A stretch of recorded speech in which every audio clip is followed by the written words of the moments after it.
Welcome, one and all. Greetings and salutations. Welcome back to the Timeless Gamers Show. We are now on our season 14, bitches. 14 seasons. What? Oh, god damn it. Wow, it's been so long. Okay, so uh, we are live now on YouTube, Facebook, and Twitch. And for all of our previous episodes, you can still check them out by going to the timelessgamers.com website or just going to the YouTube channel, Timeless Gamers Show. And for all of our audio versions of the shows, you can just go to your favorite podcast platforms out there. You know where to find us. And previously, from the on the Timeless Gamer Show, we talked about this thing called UGO. Oh, Yu-Gi-Oh, Yu-Gi-Oh, ooh, ah, uh, a very spicy discussion we had on the card game slash anime manga, the video games, and of course the official card game as well. So if you're interested on that particular topic, Yu-Gi-Oh, you know where to go. Hey, no pun intended. I didn't mean that to rhyme. Uh, we'll use this opportunity to give our thanks to Streamyard and BitMap Books for making us one of their affiliate, and of course, a quick shout out to our Retromancy cohorts right there, Shuffle Emporium, and of course, the Sega Mega Masters Show podcast. And for this season 14 premiere, we are going to talk about the video game Upscalers.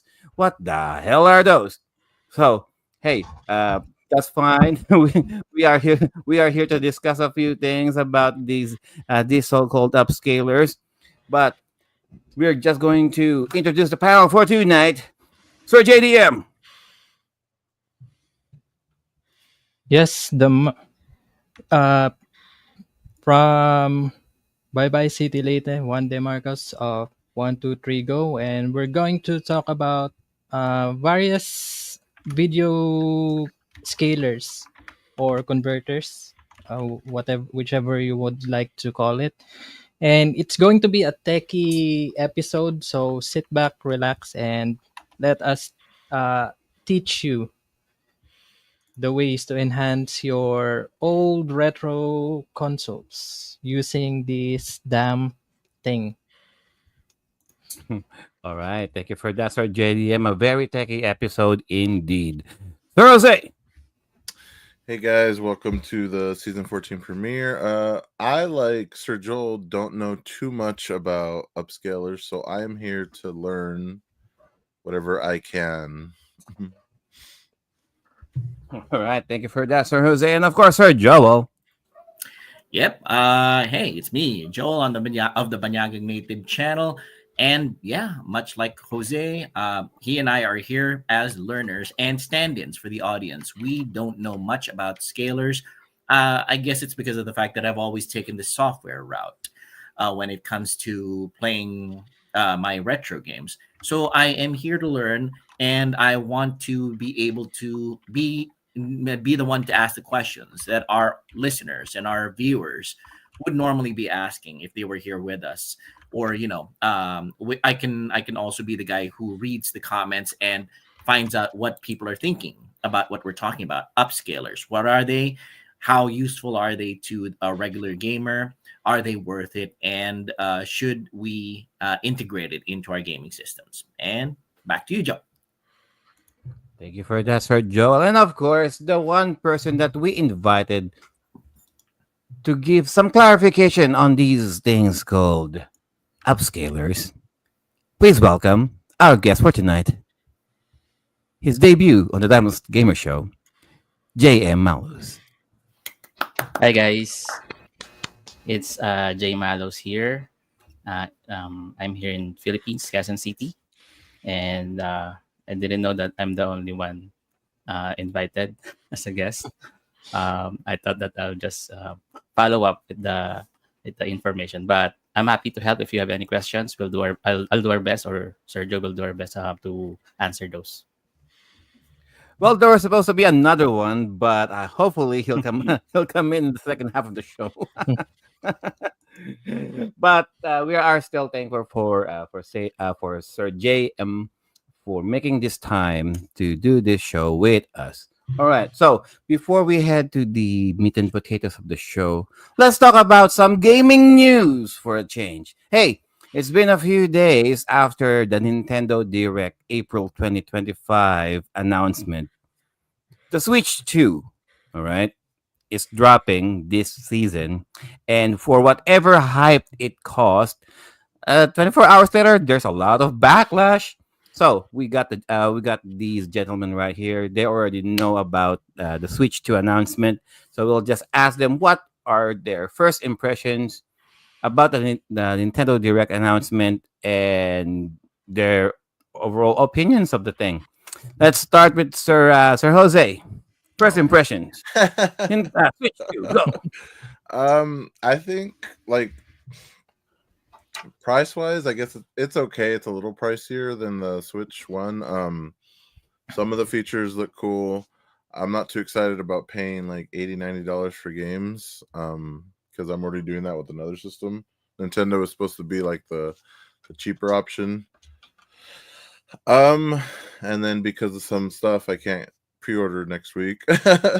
But all in all, I'm always excited when there's a new console announced for, not just for the console, but for the games. So I'm looking forward to it. I know there's been lots of backlash online, but I'm looking forward to it. That's all I can say about it. Looking forward to it. Haha. How about Sir JDM? First impressions about the Switch 2. Switch to. It's expensive. That's all I could say. It's. I don't think I would be able to get one on the day of the release, but the design and um how it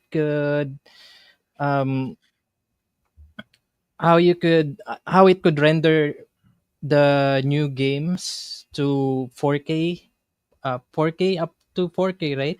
With HDR technology. It's amazing because whenever you say Nintendo Switch or a Nintendo console, it's going to be no, it's just like the lowest graphics every time. But let's see, because we've seen some footage of the new games. It's always on 60 FPS. Even the Pokemon games, which was I didn't like the past two or three Pokemon games on the Switch because of the downgraded. There were glitches. I didn't really like it. It seems like Switch was like it's hanging on to its life when they're rendering the Pokemon games and some of the other games.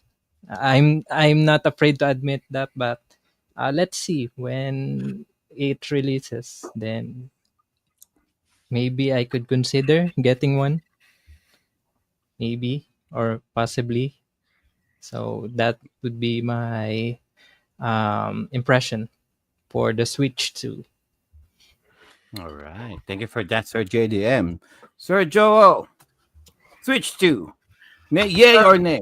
Oh my goodness. Okay. I know Joe has been really looking forward to the Switch too, and I, for one, well, first things first. Let's have a quick look at some facts about the Nintendo Switch 2 that we know of, based on the information that has come out of that Nintendo Direct. The Nintendo Switch 2 is set to release here in the USA on June 5, 2025, and will be priced at about $449.99, $450 basically for the console alone, while a bundle including Mario Kart World will cost $499. So the word is that the new console will feature a larger screen, bigger joysticks, expanded internal storage, about 256 gigabytes, and a built-in mic. It also introduces a new C button for game chat, allowing players to communicate with up to 12 people and even share their game screens. Well, on a personal note, I'm a little unimpressed, honestly. I'm not very impressed with the way that Nintendo came out with this.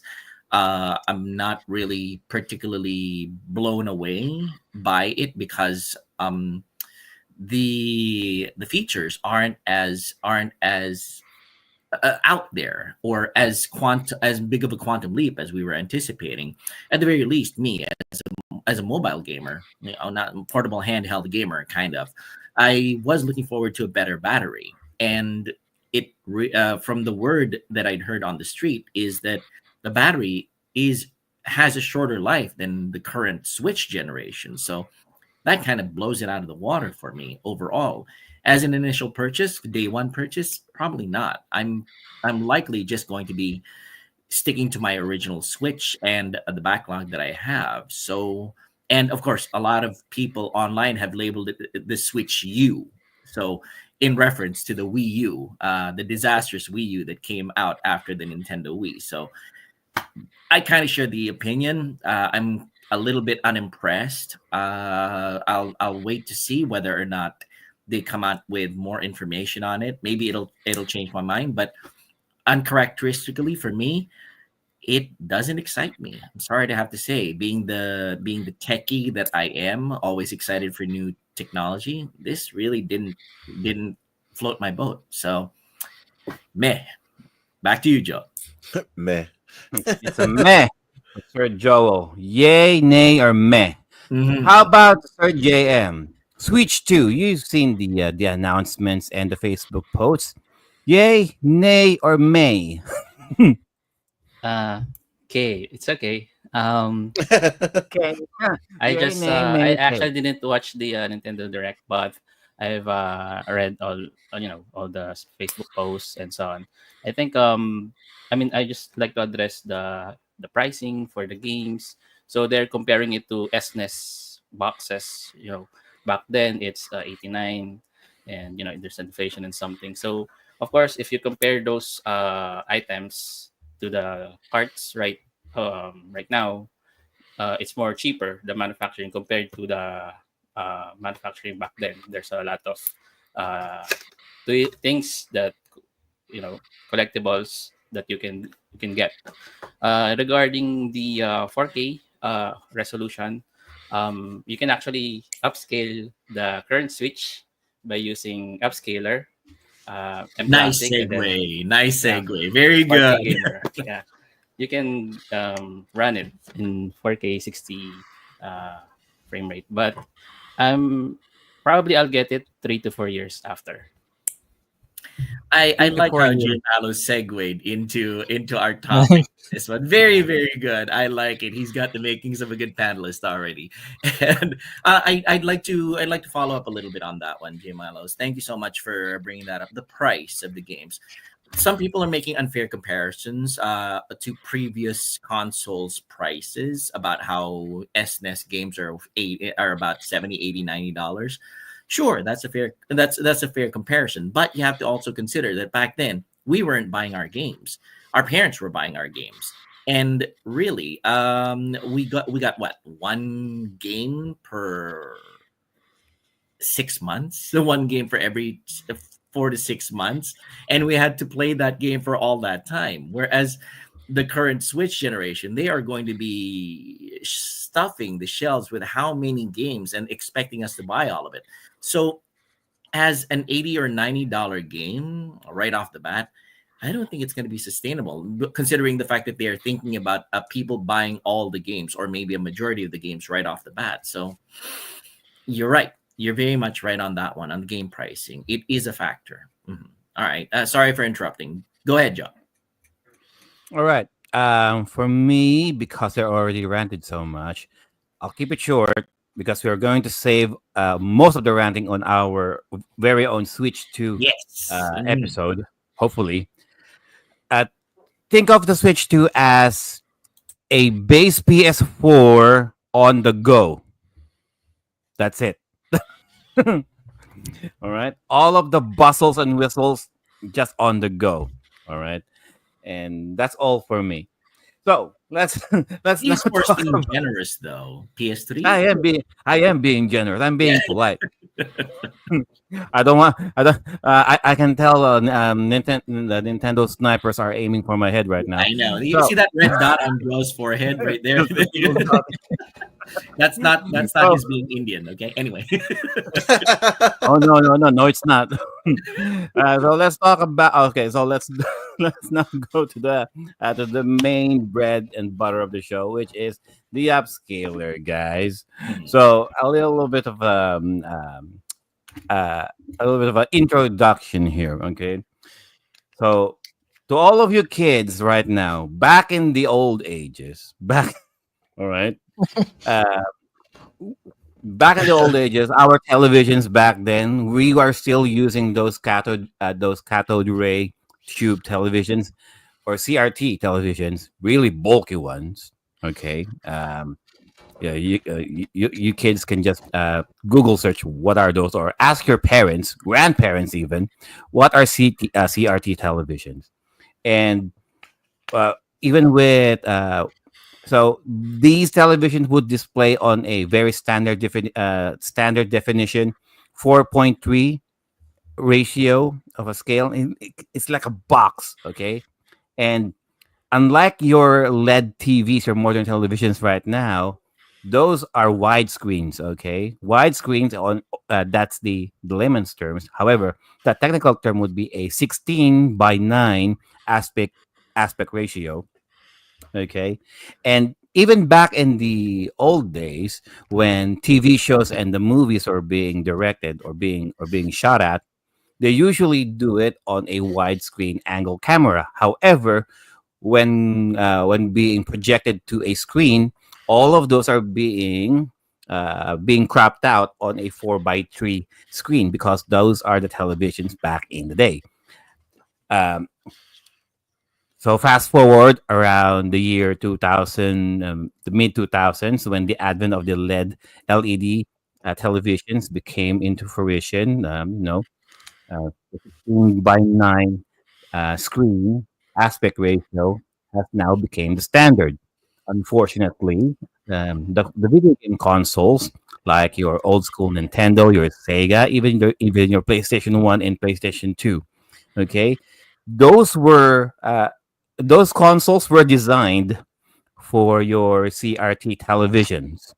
Okay, and if you're going to play your old school consoles with a CRT, they look amazing. Okay, because they were specifically and technologically designed for those televisions.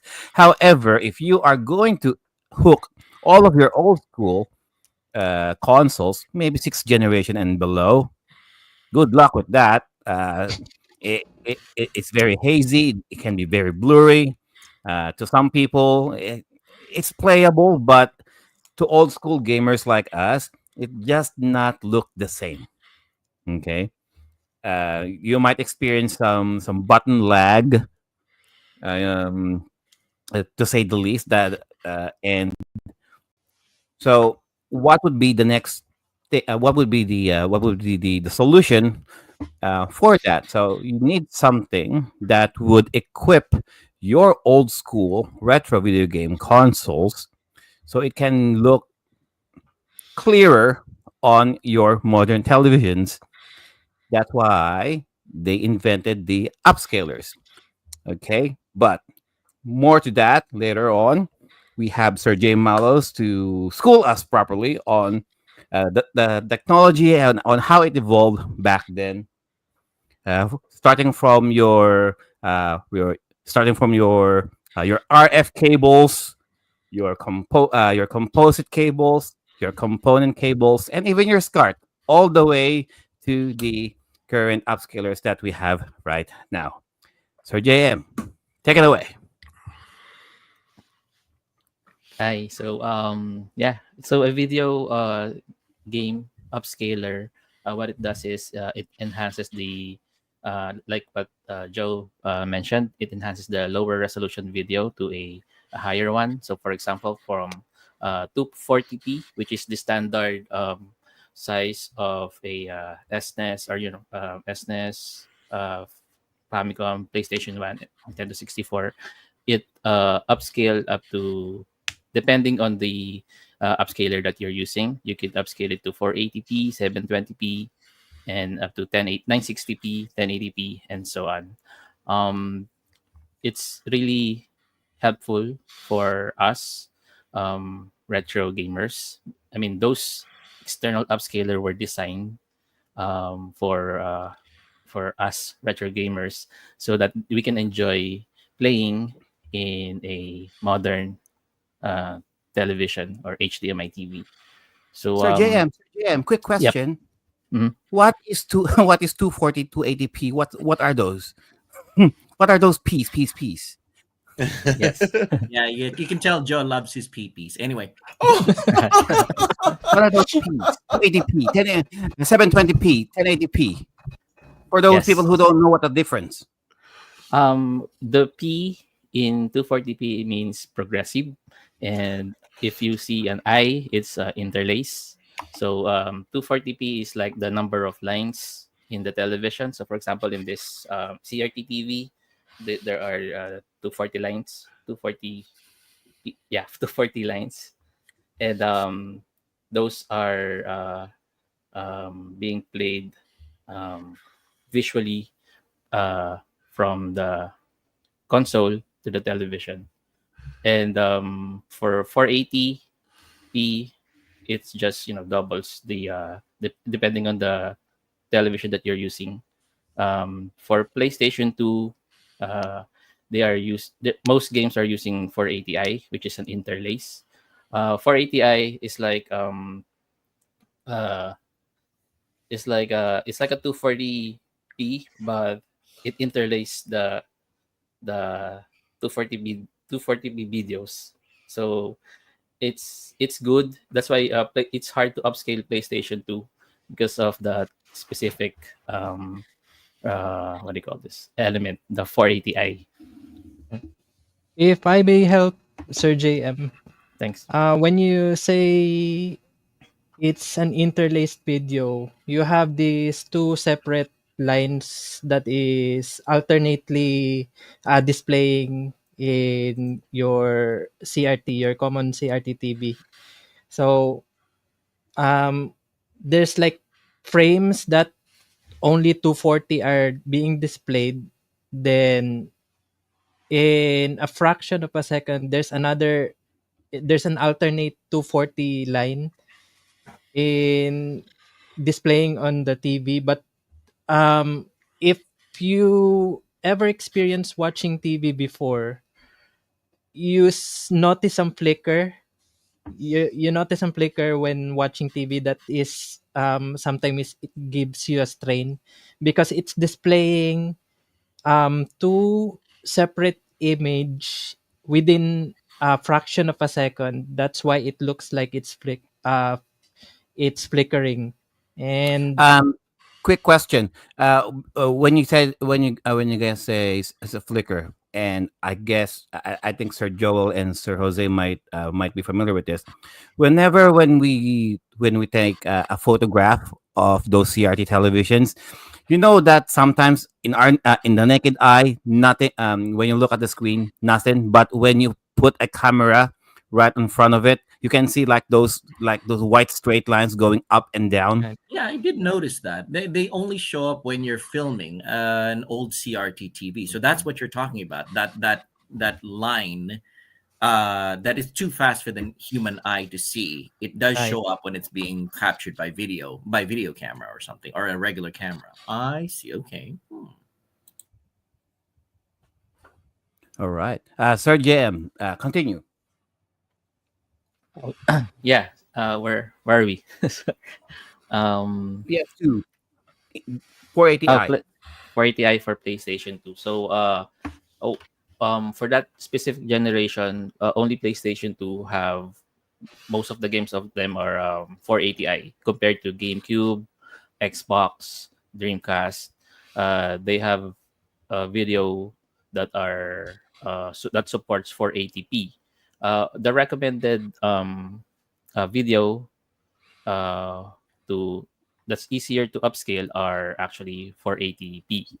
Um, if you're gonna use, since PlayStation 2 is one of the most successful number of sales, a lot of gamers are using it. There's a goal to how there's a goal to upscale PlayStation 2 for ATI to a how can we improve it. So there's a lot of ways. So first is uh we can convert the 480i to 480p by means of the interlacing.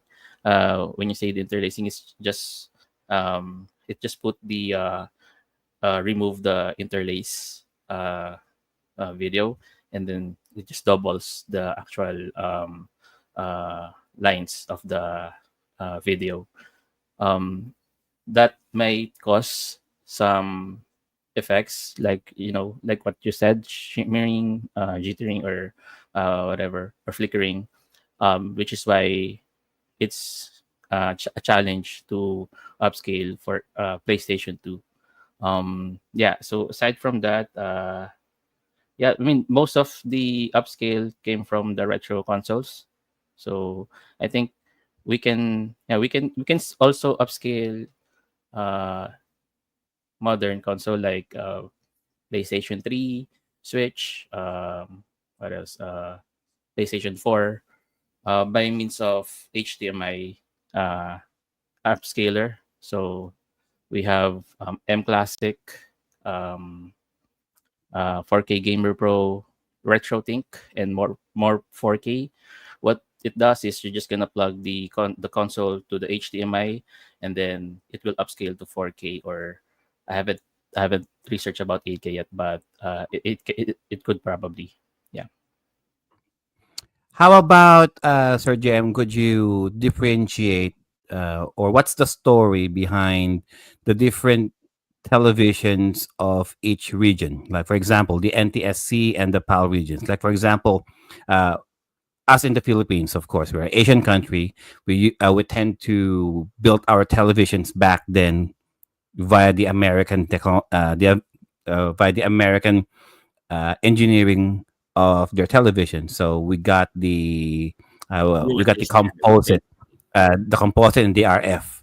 In Japan, they usually get the components, the component jacks. However, in certain parts of Europe and Japan as well, they got their SCARTs, and some even have S videos as well, even in Japan.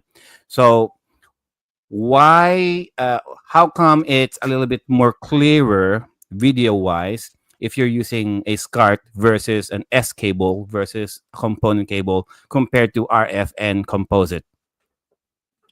Um, yeah, thanks. So I haven't really dealt um, anything about RF because I tend Those to double pitch works. yeah I tend to not check research about those. But as far as I can remember, when I first play a family computer, we changed it to channel 3, um, and Yeah, we then did.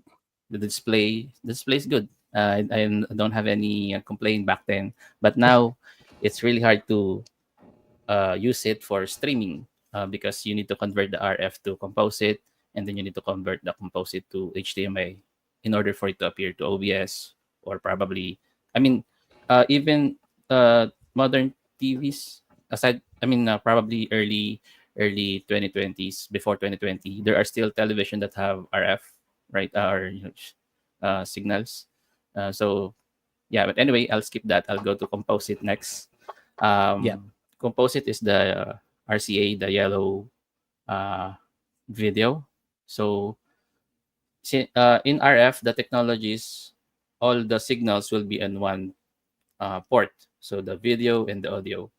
In composite, they separate it. So the yellow will be the video, and then the red and the Yes. white will be the audio. So that improves the quality of the image in that will appear on your television. So yeah, it's good, but it still have some possibilities for improvement. So the next technology after composite will be the S video. So S means separate. Uh, so I don't know. Oh, sorry. Separate video as video. So it has a lot of more more colors that will be used on that what's specific port. And then again, the audio and the video will still be on their respective left or right speakers. Um, so S video is actually an underrated video signal because if you have S video back then, um, you can really have a high quality picture in terms of image and colors. After that, S video, um, the in PAL region, Europe, they Okay, have so for the benefit of RGB. those people who are watching us, your composite, the one with the tricolor one, the yellow, the red, and the white, and then, as Sir JM mentioned, this one, the S, the S video cable, only available usually in Japan, mostly Japanese televisions, and By some the way, American televisions as well. Sergio, if you could, uh, if I may interject, for all of you whippersnappers who doesn't know RF connector, I have one here. I unearthed this one like 2 weeks ago. This is an RF cable. This one, if you could see it, it's like a single cable. All of the signals are in here, and you stick it at the back of your CRT TV, and that's where you could then suddenly you can see all this picture out your out of your TV, provided that you have selected number 3, channel 3 in your dial. And what's Audio a good and thing? video. Yeah. Uh, and aside from the video that you're getting in your CRT, there's also a big chance that you could stream your gameplay to the adjacent TV that you have in your parents' bedroom or somewhere, even in your neighbor's house, because for some reason, whenever you connect your RF uh, cable in your TV, it transmits it to because it's a radio signal. It transmits your game to another CRT TV because Is they that have what this R RF is reception. that what A RF radio, Adrian? radio frequency cable, Yeah, yes. it's a radio frequency. Oh, okay, okay. You know how sometimes, Sir Joe, when you're playing Super Mario, and then at the next door over, there's a random channel that will also show like someone's playing, someone playing also Super Mario. So you're just watching how they play. So, in other words, it's an early form of file sharing or something like that. Okay, Something Unintentionally, yes. unintentional. Okay. but we didn't know anything back then, so So we let thought me it let was me a great. let me reiterate what JDM says. You stick something in the back, you see very colorful pictures, and people next door can hear it. Okay, understood. Got Yeah. it. But it's not the same quality that you're seeing on your TV. It's Very like blurry. very blurry. Sometimes it skews in Skewed, yeah. different. Yeah. I'm glad Jose is Very getting jagged. what I'm what I'm getting at. Very Anyway, lewd, yes. Anyway, Sir JM, continue. Next one. Yeah. So Components. yeah, component. Uh, I have a sample of component here. So from the next generation PlayStation 2, GameCube, and Xbox, uh, those consoles supports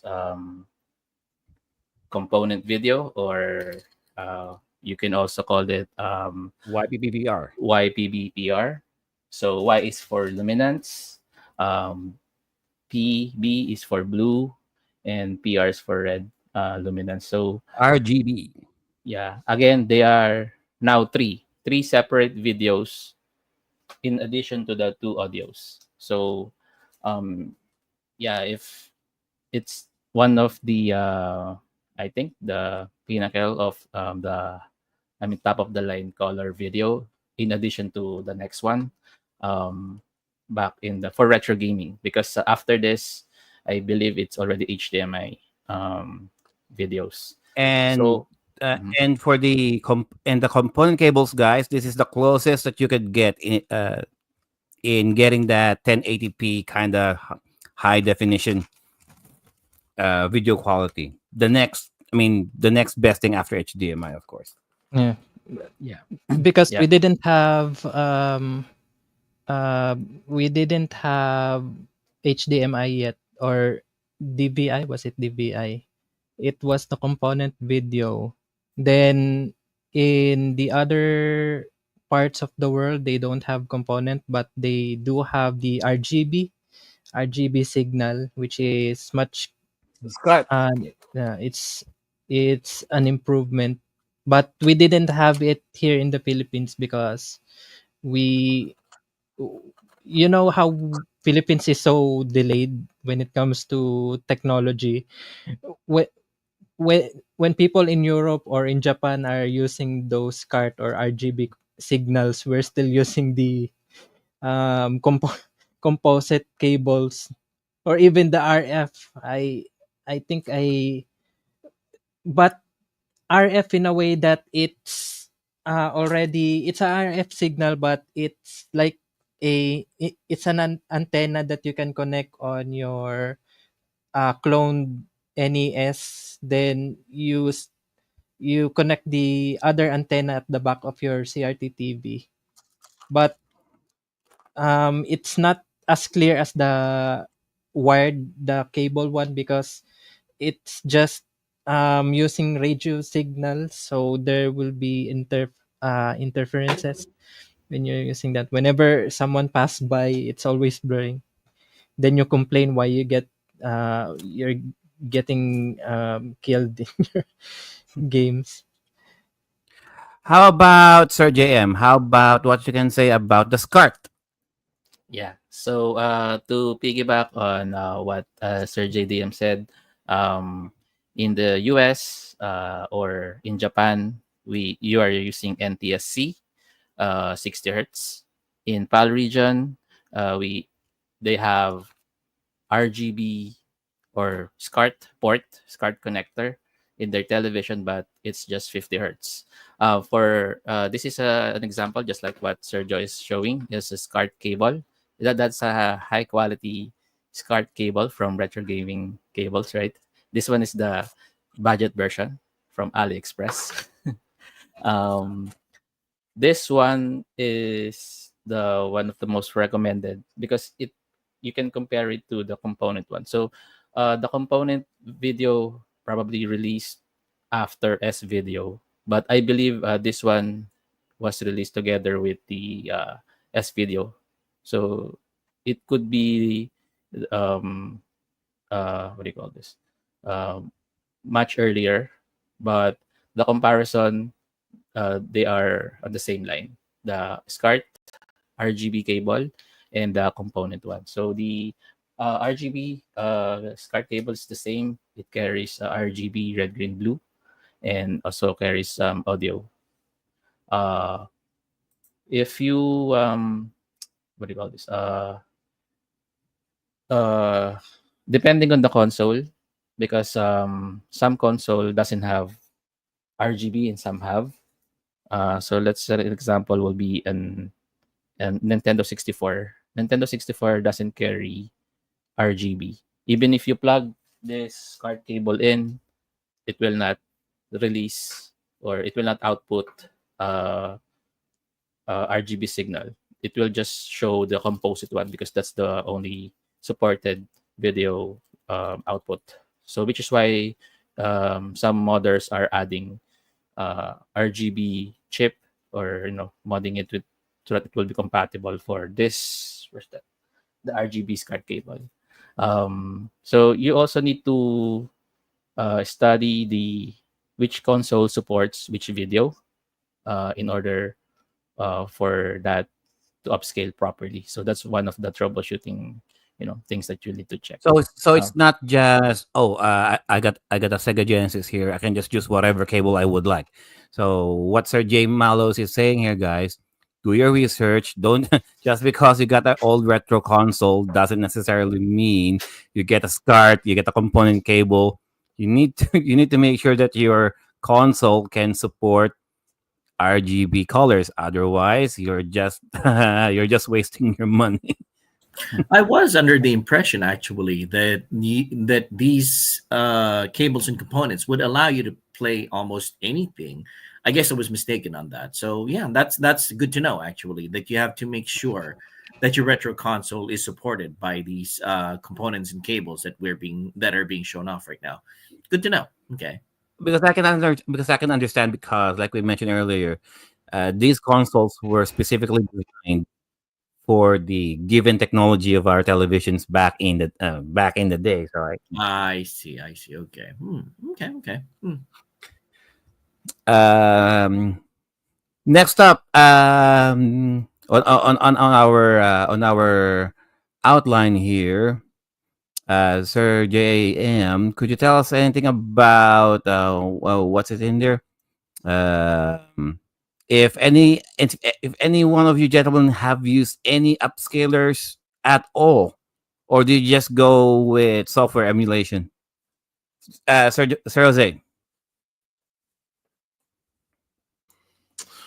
I don't have any upscalers that I use at the moment because I don't really know how to like go about doing it. I do have cables that supposedly do it. Because I do have for the Xbox I have it's called the Pound HD cable. And it works fine. It looks okay, like the quality of the video. And then I did have I I did upgrade that one to the Hyperkin Panorama HD cable, which I think works a lot better. And then for my older consoles, I do have those HD Retrovision cables. But other than that, I don't have any upscaler actual device hooked up because they're expensive, and I'd really know how to hook them up, or like what do I need to do to get the quality that everyone is getting. So that's why I'm here. For the record, all of us here, almost all of us here, are streamers. Okay, so either we stream using our hardware, or we just go with software emulation, of course. How about Sir Joel? Hardware or software emulation? I Yeah, mean, are you hard or you soft? upscaling. Oh, really soft right now. Anyway, but yeah, very much a software emulation kind of game. But I have attended a lot of conventions here in the US, particularly retro gaming conventions, where they do sell these upscalers. I have tried one though. It's the Nintendo Wii one, the white one, where you put those three, the red, yellow, and white plugs into, and it goes into your HDMI TV. I have had to do that because of the fact that back when the Wii was really popular, if I remember correctly, it only came out with that three component cable, and it wasn't able to output into HDMI. I could be misremembering it, but that was what I tried out. It was good for what it was, but it came out very dark on the large HDMI TV. So that was one disappointing experience that I had with that hardware piece. So that I kind of got turned off by that. But the way that Jay Mallows is presenting it, it sounds like a lot of the current upscalers or possible ways that old retro consoles can be shown on large screen 65-inch TVs with much brighter colors seems to have developed further. And I would like to share one company that I keep seeing in what do you call this, in retro conventions here in the USA. One company that I keep seeing is This one, if Joe can show it, Eon Gaming. I'm not For quite sure. GameCube, Yeah, for GameCube, for Xbox, Xbox. yeah, and Nintendo 64. From what it looks like, yeah, it looks like this particular company has been getting popular in retro gaming conventions. I've never tried this one, but they have been marketing. Very expensive as F. Yeah, pretty much. But if it does what it's supposed to do on what it says on the box, what it says on the tin, and if it shows the quality of graphics that it was in my head when I was a kid of how these look like. But looking back, if you actually look at how dark and grainy original hardware actually displayed it, if these allow for me to see old retro games the way that they were in my head in modern TVs, then I'm all for it. So yeah. I Uh, would like to, if there's one thing that I could add, especially for those people who are looking for upscaling their their GameCube. If you're going by with the Eon model, their GameCube upscalers are specifically designed for your GameCube Model 1. Those are mm, the ones with the digital output. Okay. Version 2, they get rid of it. mhm, So for if you're going with the Eon, so there's the two plugs that you can see there, the purple and the gray. Uh, the purple and I mean the indigo and the platinum um, GameCube upscaler. Yeah, so those two ports will go to the AV port and the digital out port. mm, So if your GameCube model doesn't have the digital out, then you cannot. Then this is useless to you. okay. So if Oh. there's another third party company that can be they have a GameCube scaler that doesn't necessarily need the digital out. So they only use the AV out port. So whether it's Model 1 or the Model 2 GameCube, you can still use theirs. But for the Eon one, definitely just it's specifically designed for the GameCube Model 1.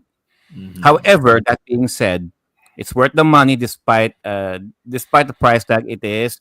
It is worth the money because it's using the digital output. You can clearly see the difference between the two. Whether you're using the if you're using the Eon product versus the other one, I forgot the other company's GameCube upscaler.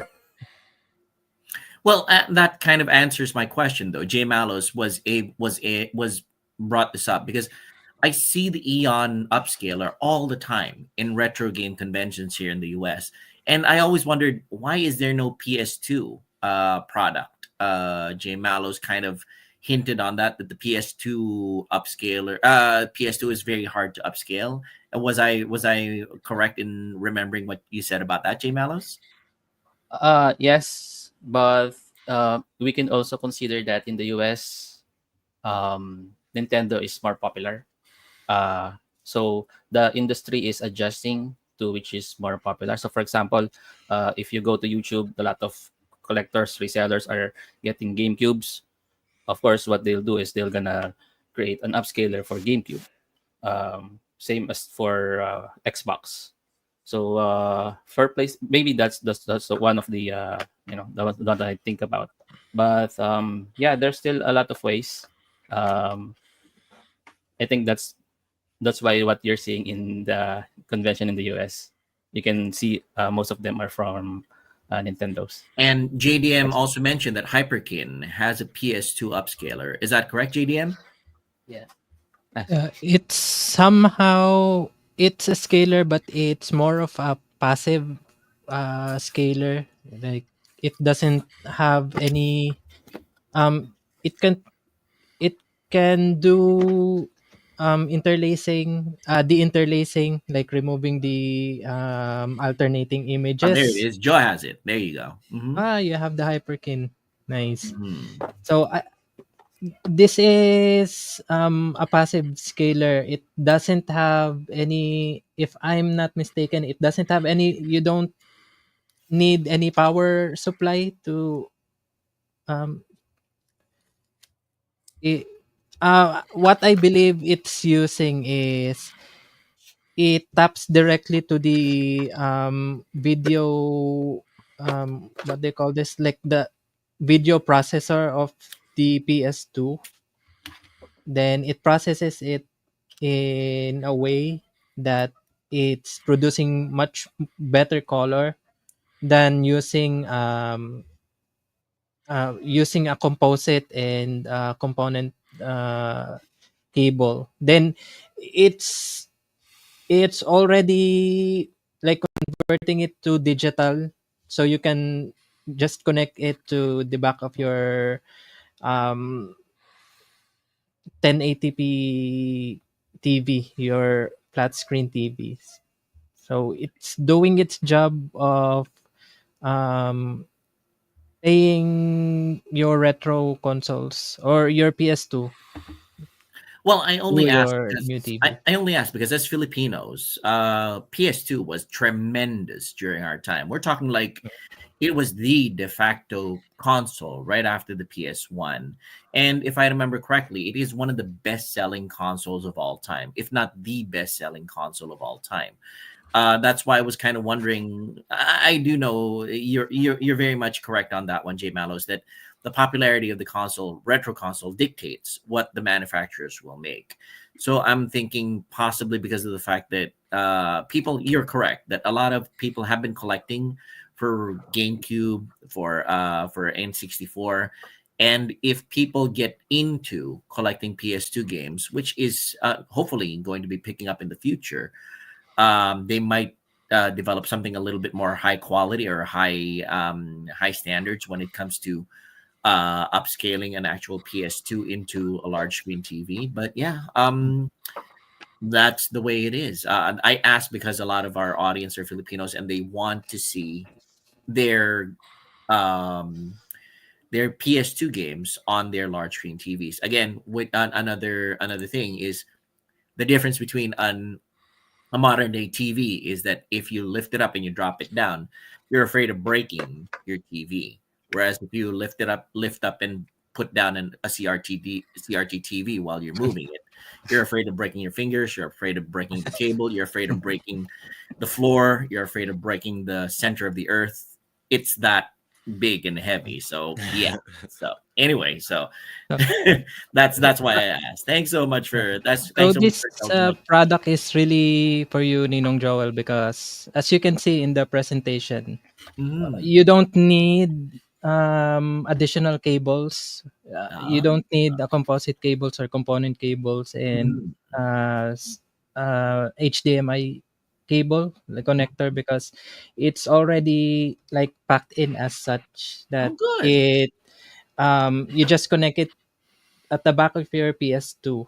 I'm Nice. not sure if it's compatible with the PS1, but Mm. then you can just connect it to the back of your flat screen TV. Then there you go. So, No wire squid or something like that.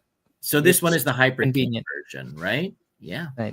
Yeah. Looks like it's going to be very useful for a retro gamer like me or for people who still have their original hardware. A lot of Filipinos actually still keep their original hardware, PS1 and PS2 at home. And a lot of them, like our generation, parents, are sharing it with our children. And our children are starting to discover PlayStation 1 and PlayStation 2. An old person like me who's always looking I for can actually see Black Cat's boobs. well, there Yes. you go. Thank God for Hyperkin.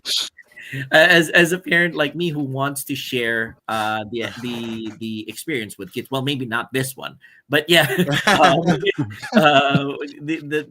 I want to share my experiences of PlayStation 1, PlayStation 2 retro consoles with with my kids, or a lot of parents enjoy, it will be sharing it with their kids. So I see this as that way of doing it, and maybe if in the future we get a partnership with the Hyperkin, maybe they'll be able to show us what the advantages are. So anyway, continue. J Hi, Malice. Hyperkin. Yeah. So just to add with that, of course, if we're gonna pass it to the next generation, they were gonna check the graphics, right? So they'll say, "Oh, I mean, you yourself, if you play it on a modern TV, it's not how it used to be.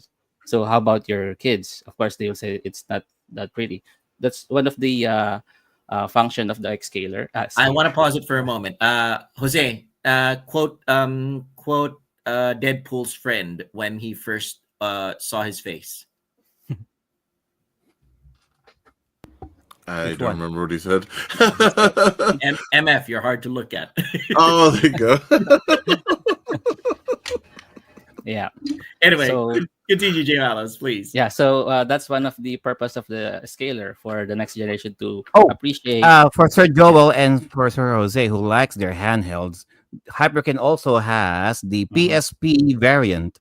Oh, Yes. nice. I didn't even know This they is had for that. the this is of course it's only designed for the PSP model 2000 and 3000, only because the PSP Fat that didn't really Mm, had the the didn't really plug. had this port Mm. where you Uh, can where you can hook it to the big screen TV. Yeah, I didn't even know the that. fat model didn't have this one, so this yeah. one is only made for the model 2000 and 3000. So if for all of the PSP players out there who wants to upscale your PSP on a big LED television, this one is a good choice. Is that the one Hyperkin that PSP cable, where HD you can TV cable. remove the letterboxing? Because you know how like on the TV it has it like tiny. The aspect ratio. Yeah, because I know like the official cables used to do that, where it wouldn't take up the full screen. It would literally look like you're playing it on a PSP Mm. with the black. So I tried this one. There's the option to there's the option with or without the Okay. letterbox. Yes. Nice. Mhm. I'm gonna Yeah. have to go to my retro store and get that. Okay. And for all of you guys who also uses the Wii, they got the Wii and the Saturn as well.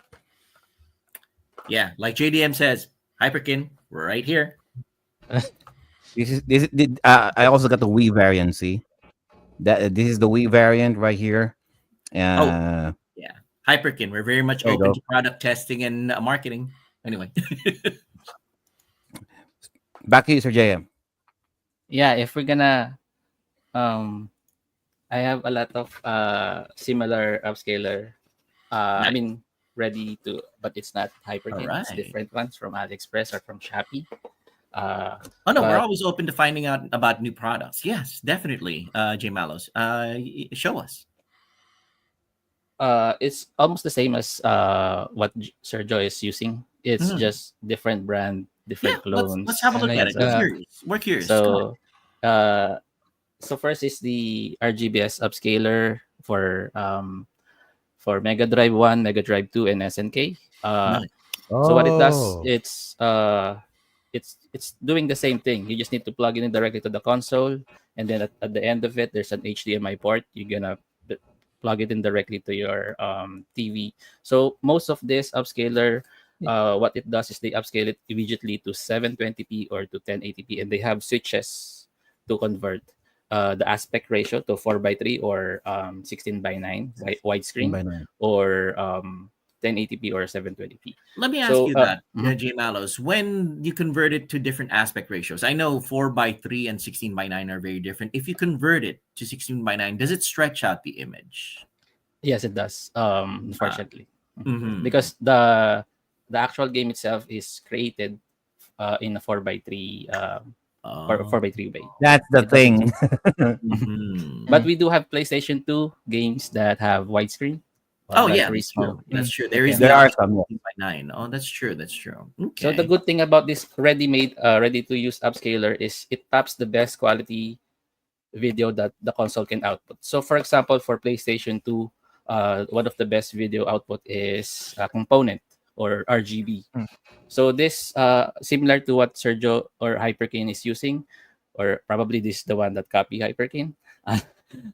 They have a switch there if you want to use RGB or component, and then they have a switch to use 4 by 3 or 16 by 9.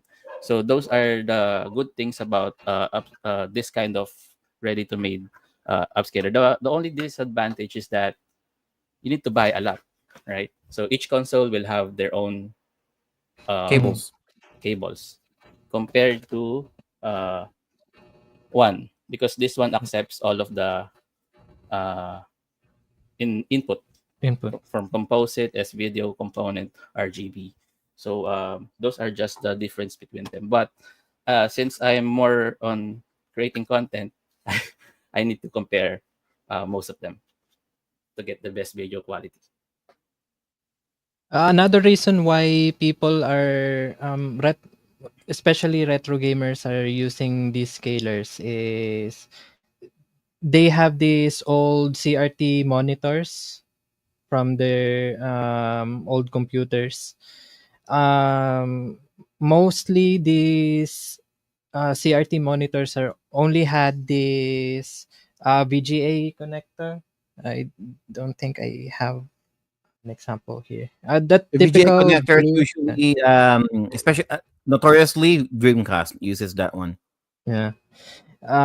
You can't connect PS1 on that, even PS2.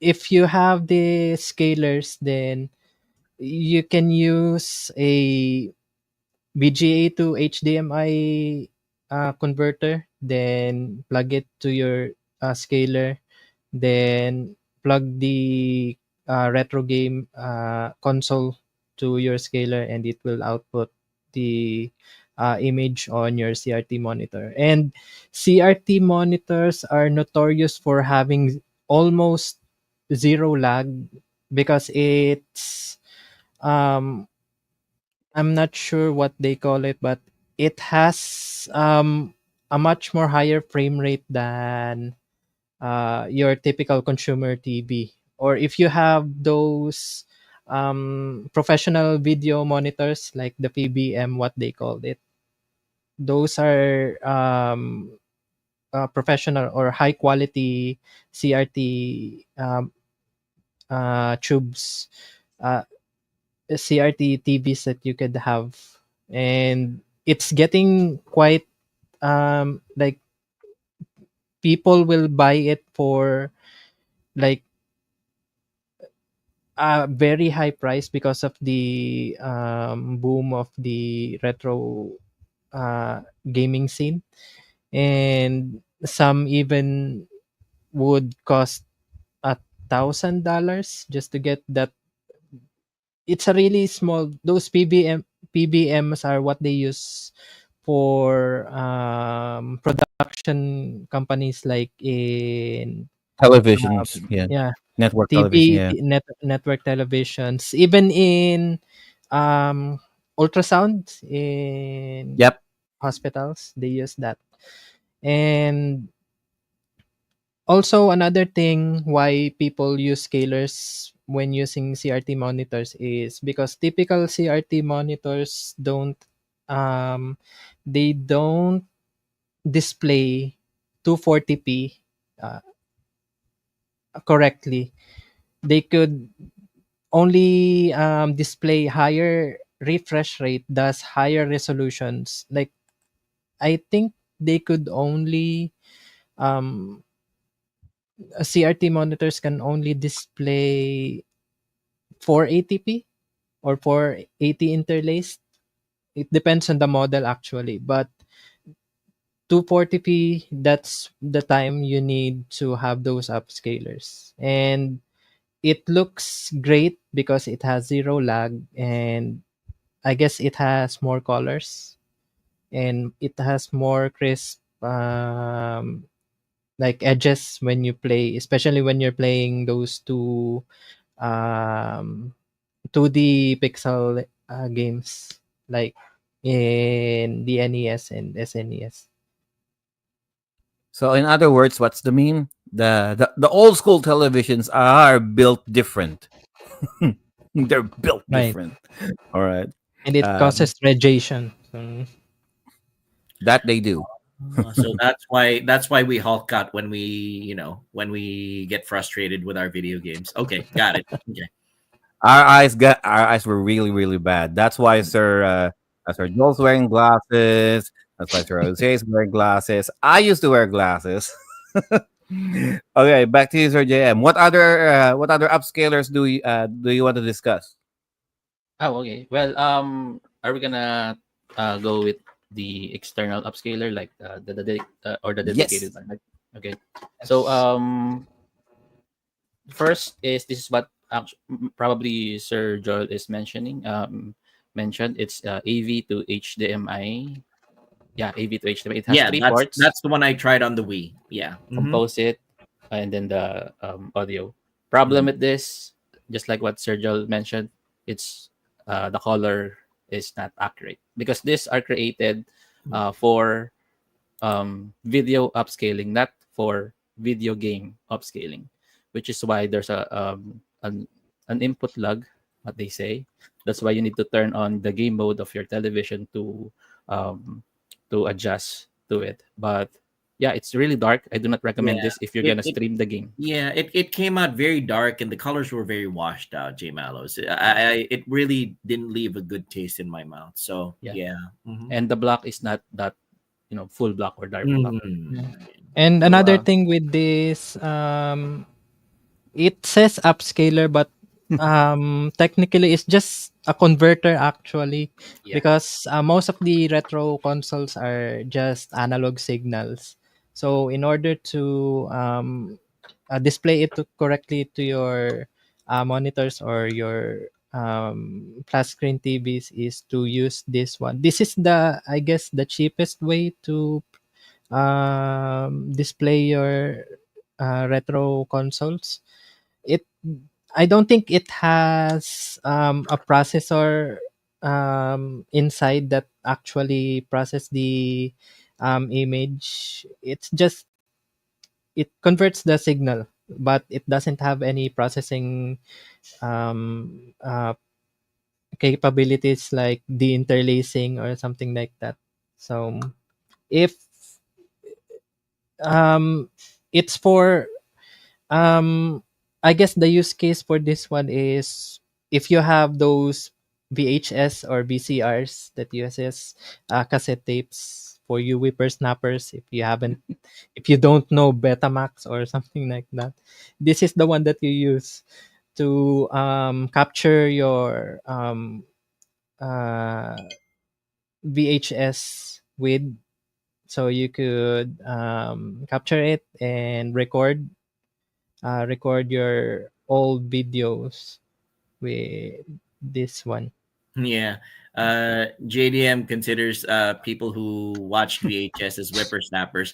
I remember a time when they would use cassette tapes as recording medium. We're talking like computer programs would be loaded on cassettes and saved on cassettes and loaded from the cassettes onto the computer, like the Radio Shack TRS-80. Or yeah, you go even further back. Some programs would actually be transmitted via television in squeaks and things like that, and you would record that and you would load that on the cassettes, and it would run. But anyway, I digress. Continue.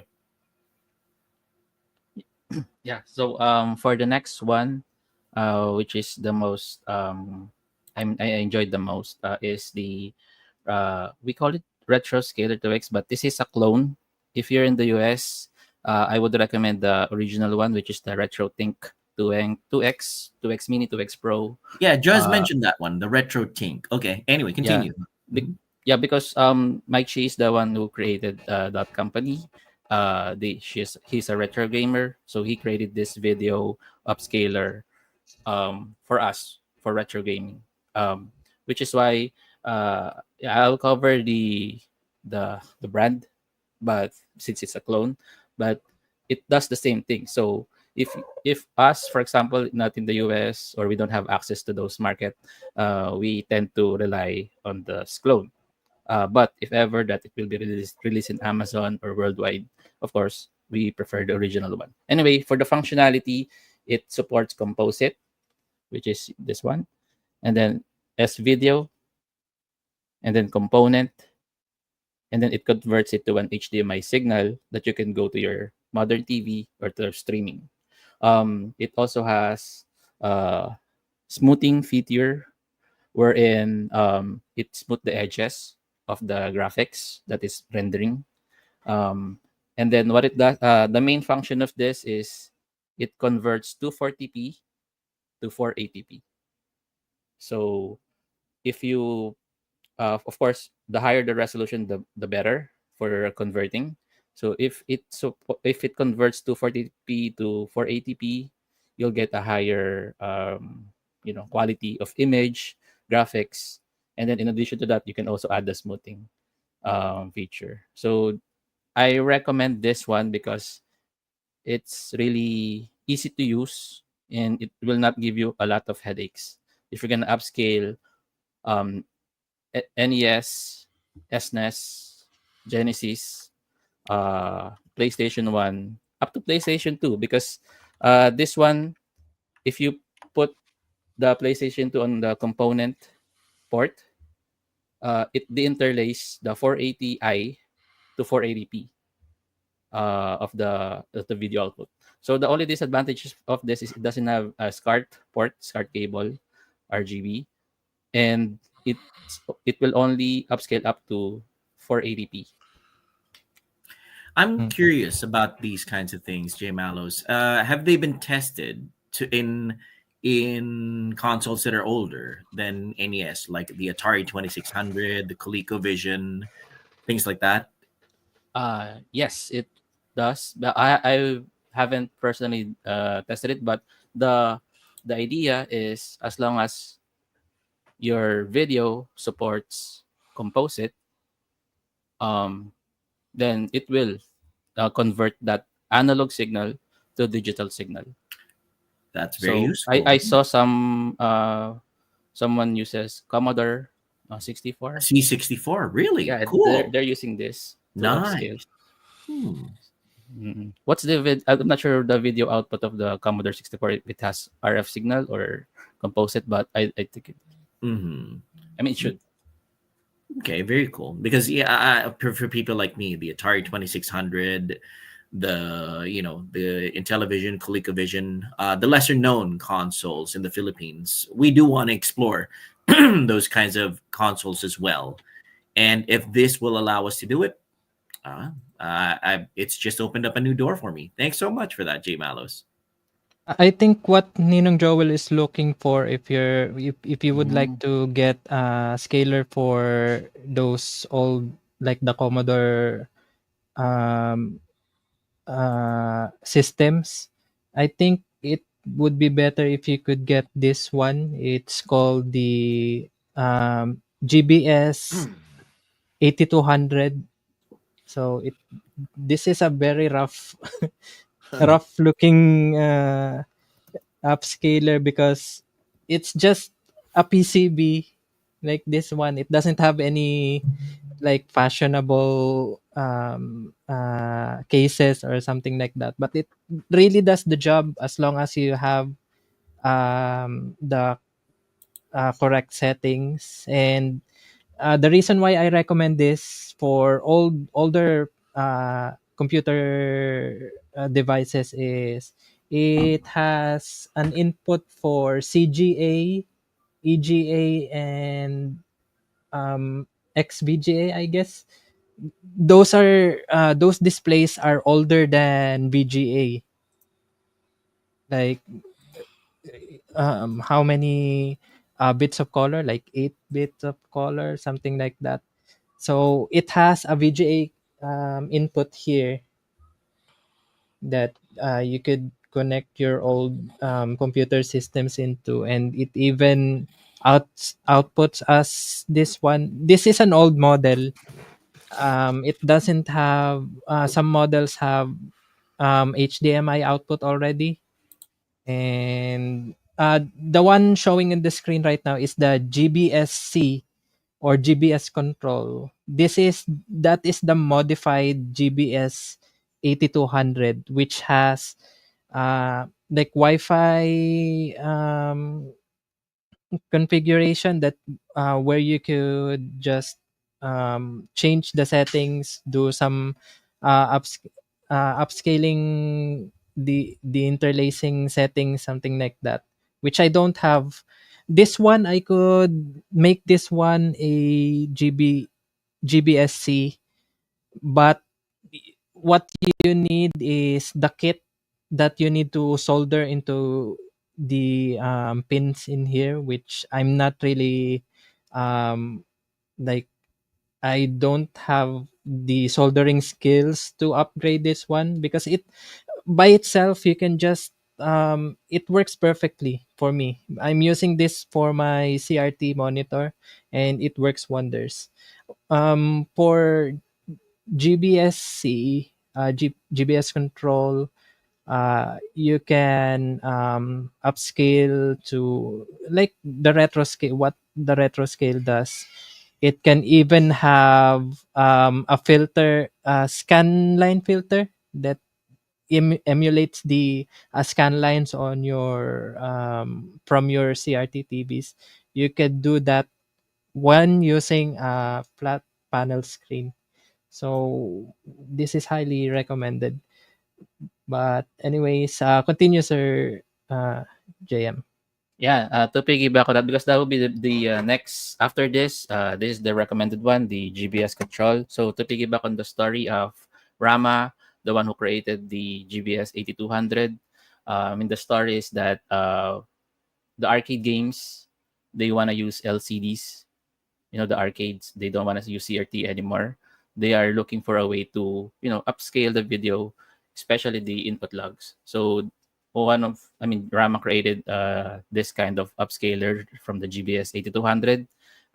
He added a firmware that will allow you to do a lot of things. So Rama is one of the creators of I think he added contribute to the PCS X2 emulation. So he knows a lot about PlayStation 2 video output.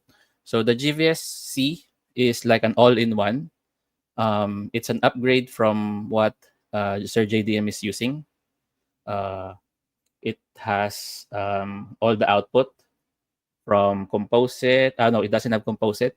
From component, and then RGBS, VGA, and SCART. So you can plug your VGA cable here, your SCART cable here, your component video, and then you can upscale that video to 720, 1080p in resolution through HDMI. So in addition to that, just like what Sir J mentioned, for 240p videos, like um, if you're putting 240p input, you can add scan lines on it, so that on your LCD TV or LED, there will be scan lines on the game, which is a lot of users prefer that. Some of them are not, but those are one of the main features of this device. Yeah, so in addition to that, what else? It can also output VGA, just in case you want to use your CRT monitor as a uh, as a TV. If you don't have a CRT TV, you can use your CRT monitor, because CRT monitors supports RGB, HV, like red, green, blue, and then horizontal and vertical, which is really good. It looks good in when playing retro games on a CRT monitor. But if we're gonna use a modern display, of course, the recommended one is the HDMI. The main feature of the GBSC that everyone is talking about is the compatibility for PS2. This device have a what we call motion deinterlacing. So since PS2 is really uh, popular in terms of 480i, the motion deinterlacing helps a lot in capturing a better quality. So yeah, do you have questions for the GBS control? All right. So the next will be what we call the OSSC. So before, after the FrameMeister, which is popular in Japan, this one is the most recommended one. OSSC, it's open source scanline converter. So they don't call it video upscaler. they call it line doubler, but I mean it's still part of the group for me. So what it does, it doubles the line of the game. So from 240p, you can upscale it up to 960p or five more times. Yeah, five times more. Uh, so this one is really maybe expensive on the expensive side because it's around 150 US. But for sale, you can get it for 110. It's called OSSC, Open Source Scan Converter. Uh, yeah, so what it does is it has component input and then SCART input, and then the output will be the HDMI. This is a lot of retro gamers streaming. They're mostly using this because they are playing SNES or Sega Genesis because it's really compact. Since the pixel graphics for those console is in 2D, it's easier to just double the lines. Like for 240p, it will become 480p up to 1080p or 960p. So it does it's highly recommended. For me, this one will be the most expensive one that I have, OSSC. And probably the next one will be the recommended console, Xscaler, and that will be, I think, provided by Sergio, which is RetroTink. I just had a look at the OSSC, J Malos. It's $200, 200 US dollars. That's a lot. Yeah. Yeah, Yes. some of these things are really expensive. And it's a little bit hard to navigate because you're gonna use a remote to If convert you it to. if you think this is expensive, wait until you see the retro think one. Oh yeah, I've seen the one because they have that 4K one now too. That one's Yeah, but oh that's my god. that one is easier to use, I believe, Sergio, right? A quick question in regarding with the OSSC and the GBSC. Why are they why are they not enclosed in a box? Like why are they semi naked? Is it So I for think airway control or something or ventilation uh, purposes? I think I can Probably. answer that, Joe. Because mainly what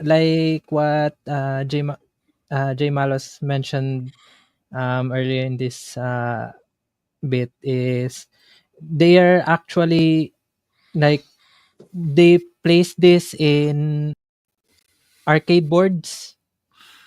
Ah, So they don't usually use it package it with a covering because you can just open the arcade box and then slap just it install. in, then just install it. Ah, right. um what they did with the GBSC is they added some features like additional inputs and outputs. Then they soldered like mod kits in it. That's why they have this.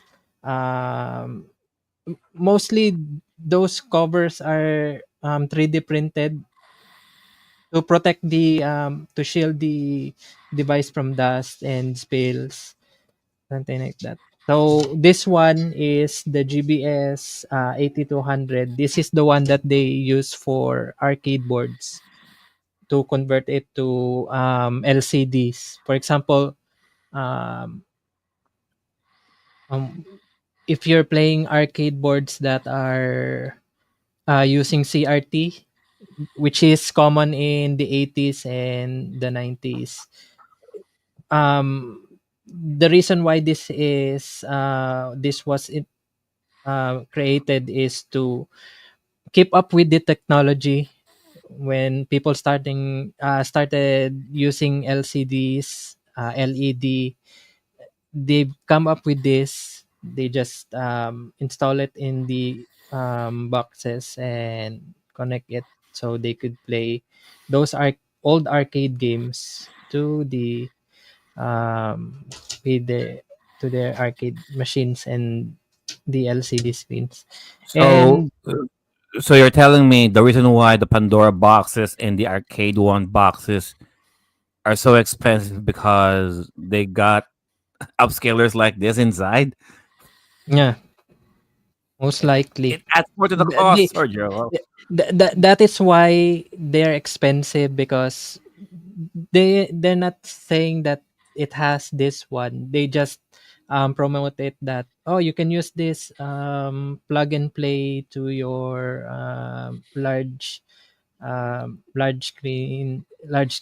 large screen TV. But Is what? that also the reason why classic arcade games on Pandora boxes look like they're smoothed out? Instead of classic jagged edges and everything, it looks like they've Yeah. Either that or been. they're using software emulation. Oh, okay. Mm. They're using the scaling this one and some other settings. And by the way, people would ask why it's called 2x, 3x, 3x, 4x, or something like that. Is because it's a there's a processing needed to upscale your videos to a higher resolution. That's aside from the interlacing, we have these scaling algorithms that we use. Like, um, if you're familiar with, if you're into using software emulators, you can see settings like near neighbor filter, or something like bicubic filters. This is what they have in the processor. This is what they are doing inside, what the processors are doing inside these devices. They process the images so it would look better somehow on a large screen. That's why the 2x is the, like, the product, or the output resolution.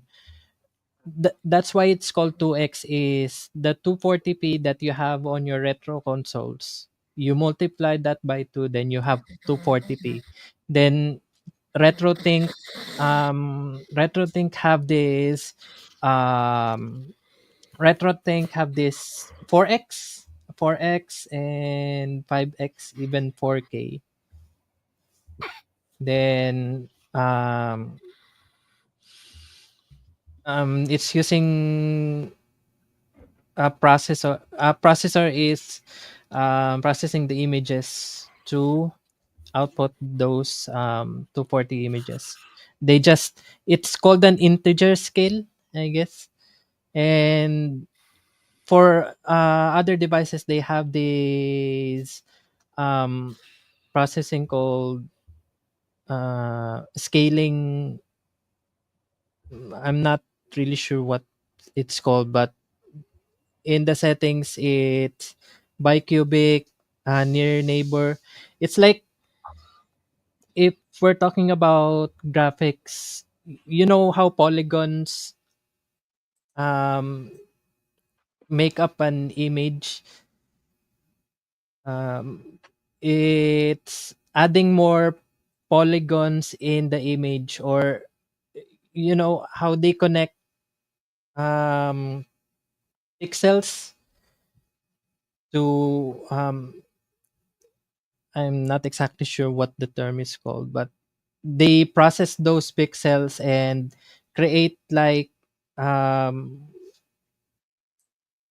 it sorts out the image to make it look better on a larger resolution. So those 2x, 4x, and 5x are the integer scale. So you just multiply the 240p to that multiplier, then that's it.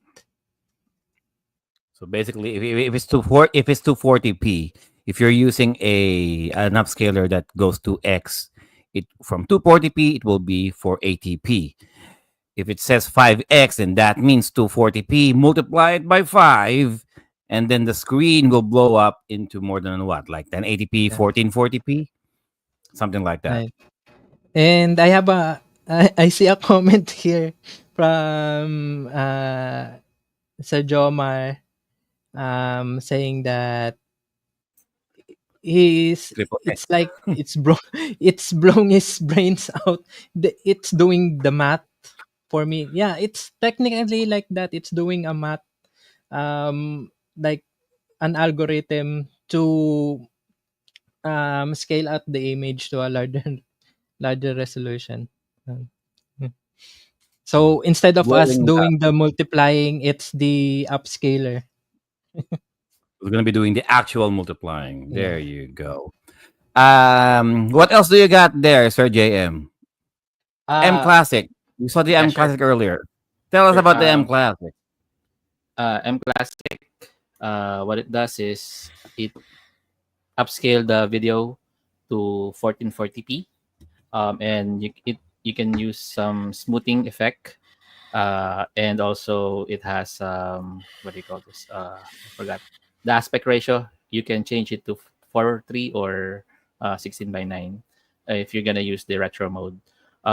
This one is around $100, 100 US, and a lot of people probably bought it because it was created for not really specifically for Switch, but those Nintendo YouTubers are recommending it. That's why there's a lot of people who bought it. Um, yeah. So you're gonna plug your HDMI cable here, and then you're gonna put this on your television. So what it does is it upscales every HDMI output that you plug into. So if you plug in the Switch, it can upscale up to 1440p. If you plug in the PS3, PS4, that's why if you go to YouTube, they will say that you can convert your PS4 Fat to PS4 Pro, or you can convert your Switch to Switch Pro or Switch Pro 4K. So they use this one in addition to another device, another similar device, which is the 4K Gamer Pro. Um, So the 4K Gamer Pro is just another device that you can use to upscale 1080p video output to 4K. And it also has sharpening feature. So um, you will see that they call it daisy chain, like they plug the M Classic to this for the final output for it to become a 4K. So this is where Mhm. you'll put the HDMI cable in. So it's like a voltage pipe. So, so it's kind of like Cell from from Dragon Ball. This isn't even my final form. Anyway. A little bit of a disclaimer to everyone. Because the M Classic can boost your resolution up to 1440p, just make sure that your television supports 1440p. Mhm. Uh, the modern televisions right now, sure, but for specific LED television, especially from 10 years ago, if you're gonna use it there, most likely you will not get 1440p because the televisions back 10 years ago were not made yet for 1440p resolution. At best 1080p, sure. Oh, Mhm. and with the M Classics, they are specifically designed as well for the consoles that uses HDMI. Example: PS3, Xbox 360, PS4, Switch. Yes, I'm not gonna say PS5 because PS5 can go way up to 4K Mhm. anyway, and the Yeah. Xbox Series S and X. So Oh, to piggyback on that, first is for M Classic, Sergio. Just in case that your television only supports 1080p, you can purchase a what we call the EDID. So what it does is it prevents. I mean, how do you call this? Like in Tagalog, it will prevent you to accept more than 1080p. Like for example, if you plug this in and then the EDID, sorry, the EDID, the final output will be 1080p. That's the function of the EDID device.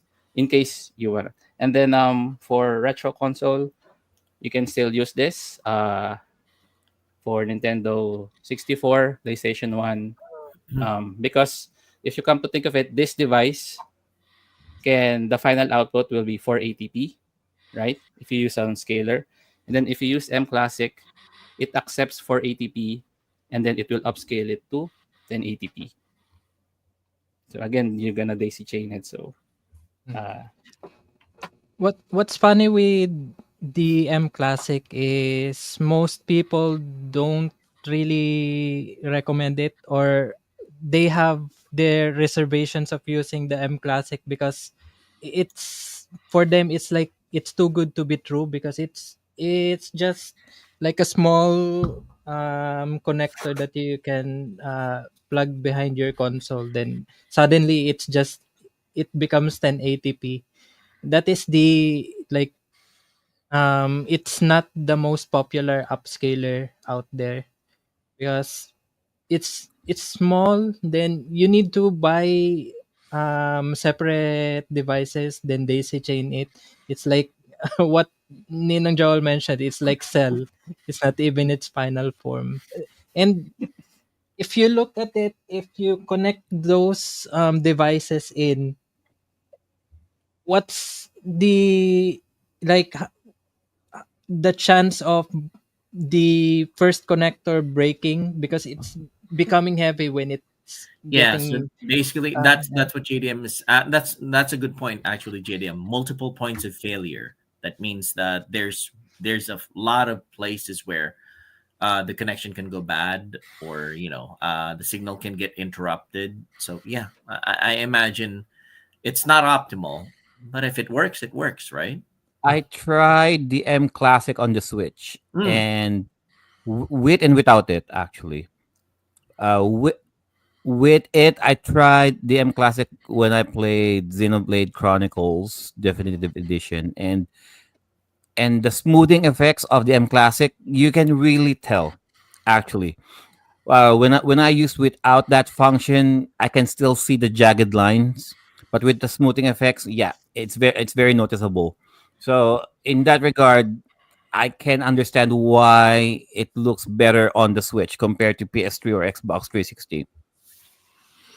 I mean, sure, if you're gonna use it on the Xbox, if you're gonna use it on 360 and PS3 just to blow it up into 1440p, sure. But it's really hard to notice the smoothing effects on those systems compared to the Switch. Anything else you got there, Sir JM?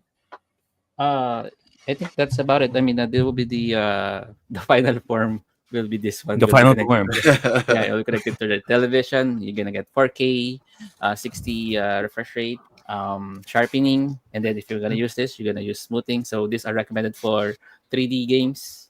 For 2D, just OSSC or the regular retro thing will do. And then I think the if I'll be given a chance to get my end goal will be the RetroTink 5X, maybe. I'm not, or the RetroTink 4K will be discussed So I by guess Sir my Joel. my question would Sir be more Joel. to J Malos, right? Mhm. Now, if I was just a beginner, if I was just a bare no knowledge kind of person who was looking at playing his retro consoles on the modern TV, there's no one single answer to the question which one should I get that's easiest to use, that will allow me to play right off the bat, and is budget friendly, right? Or Mhm. for lack of a better word, cheap. So that question is irrelevant to this, because you really do have to do your research as to what console you want to play, how you want to play it, where you want to play it, and what you're willing to sacrifice in terms of quality versus price. Am I understanding that correctly, Jay Mallows? Uh, well, it depends on If I'm how. going to answer that, it depends on what systems you're playing mostly. Hmm. there's there's an end all be all device out there. Yeah, most likely that's the RetroTink 4K. However, if you're just going to play on the sixth generation and below, you can just go with the 2X RetroTink 2X, Sir JM. If I'm Yeah. Correct me if I'm wrong. Why? Because it supports composite and it supports SCART and S video. That's it really. That's all you need Mhm. for most Oh, Oh, Joe he froze. signal. Yeah, Joe signal froze. So actually, if I can reiterate to the question to Jay Mallows, Joe answered it perfectly. But in terms of price, because I'm let's just admit it, we're all looking for a good bargain. What that does that question still apply for? Does Joe's answer still apply for what we're talking about? The fact that if you're looking for something budget friendly or cheap, Mhm. is there a particular upscaler that you can recommend that is cheap enough that will handle a lot of these retro consoles that will output to modern TVs? Is there such a thing? All right. Yeah. So first is just like if you go to a store, which one would you recommend? I Hmm. mean, normally what they'll answer is how much is your budget, Yes, right? exactly. So, but in the at, I would suggest not to use this. No. All right. Okay. It's not. It's Skip saying Out of that. the this. window. Yeah. I Skip know it this, right and now. then I would recommend the Retro Think 2X Hmm. because it's compatible for most consoles, and it's around 40 to 50 US dollars, Hmm. and the Okay. input lag is really low, to nothing, and it Mhm. was really created for retro gaming. Okay. Retro Shrink 2X. What is the Yep. clone version of it? Could you remind me what's the title? Retro Scaler 2X. Retro Scaler 2X. 2X, Okay. yeah. You will Okay. also Because see I'm this having a on a look at lot the of game Retro Shrink stores. 2X, and that's still quite expensive. We're talking like 140 US dollars. That's still a pretty penny. The This one is around 40 to 50. Retro Scaler 2X. Let's see if it's available here in the US. Yeah, it is available here in the US at about $80. So acceptable. It's cheaper than 140, but yeah, at $80, relatively more acceptable in price, I guess. Yeah. Yeah. Okay. Honestly, Yeah. if you go to your nearest game stores in the Uh-huh. US, what I always see from the YouTube videos are Hyperkeen and this one. Uh, Mm, they don't have the retro thick one because the production is low, yeah. you know, Mhm. That's also compared to the possibly cheap. the reason why it's very expensive. The retro But you, cake. They only produce it in small batches. I see. Okay. It's always sold out whenever you go to their e-commerce site. It's Uh-huh. always sold out. I understand now. because they make quality products. Hmm. Mike Yeah. Chi, Mike Chi is the developer of is a founder and main developer of RetroTink. Mhm. Um, I'm just going to show a few upscalers that I got here Hmm. lying around. Yeah. So I got this one right here. This is the RGC retro gaming cable, specifically made for the Rad, Dreamcast. is that the Rad? Okay, yeah, this is the rad. Yeah, this is Rad the 2X. rad cable for the Dreamcast. See, because the Dreamcast port is very different from any other consoles that Sega created. So I got this one, and then of course the Rad 2X. Sir JM, could you elaborate more on the Rad 2X? I don't have that, so I cannot elaborate. But I think Okay. what it does is similar to converting the the one that we showed a while ago from Hyperkin, but it's Now much better because sure. the main problem that I had with the Rad 2X. So the Rad 2X, so they created this one. This one here is for because of this port right here. You can use it on the newer model NES, Super Famicom, N64, and GameCube. because they're using the same Correct. AV port. See, the same connector. However, look at this. Look at this port right here. You think this is an HDMI? It's a mini HDMI. And caught to my Uh, and to my surprise, when I first got this, I'm like, what the hell is that? And then they said, oh yeah, you need to buy a mini HD cable. Okay, a mini HD cable to plug it in there, so you can use the actual HD. HDMI cable It's to an your HDMI port for ants. No. for ants. Okay, and I'm like, why not just? I mean, why not just make like an actual HDMI port? Why would you even go with this? Um, I think it was a design. I think it was a design choice, really, because if you're going to use like an actual like a female HDMI Mm. port on the box, yeah, I think the chip might not. It will not fit. They might end up using a bigger box or a bigger chip Mm. uh, just to make it work. Um, it does that. But it does the job good as it was intended. Sure. Uh, to those people who are considering getting the Rad 2X, just a disclaimer: you need the mini HDMI, the mini HDMI cable. Okay. What else that we got right here, Sir?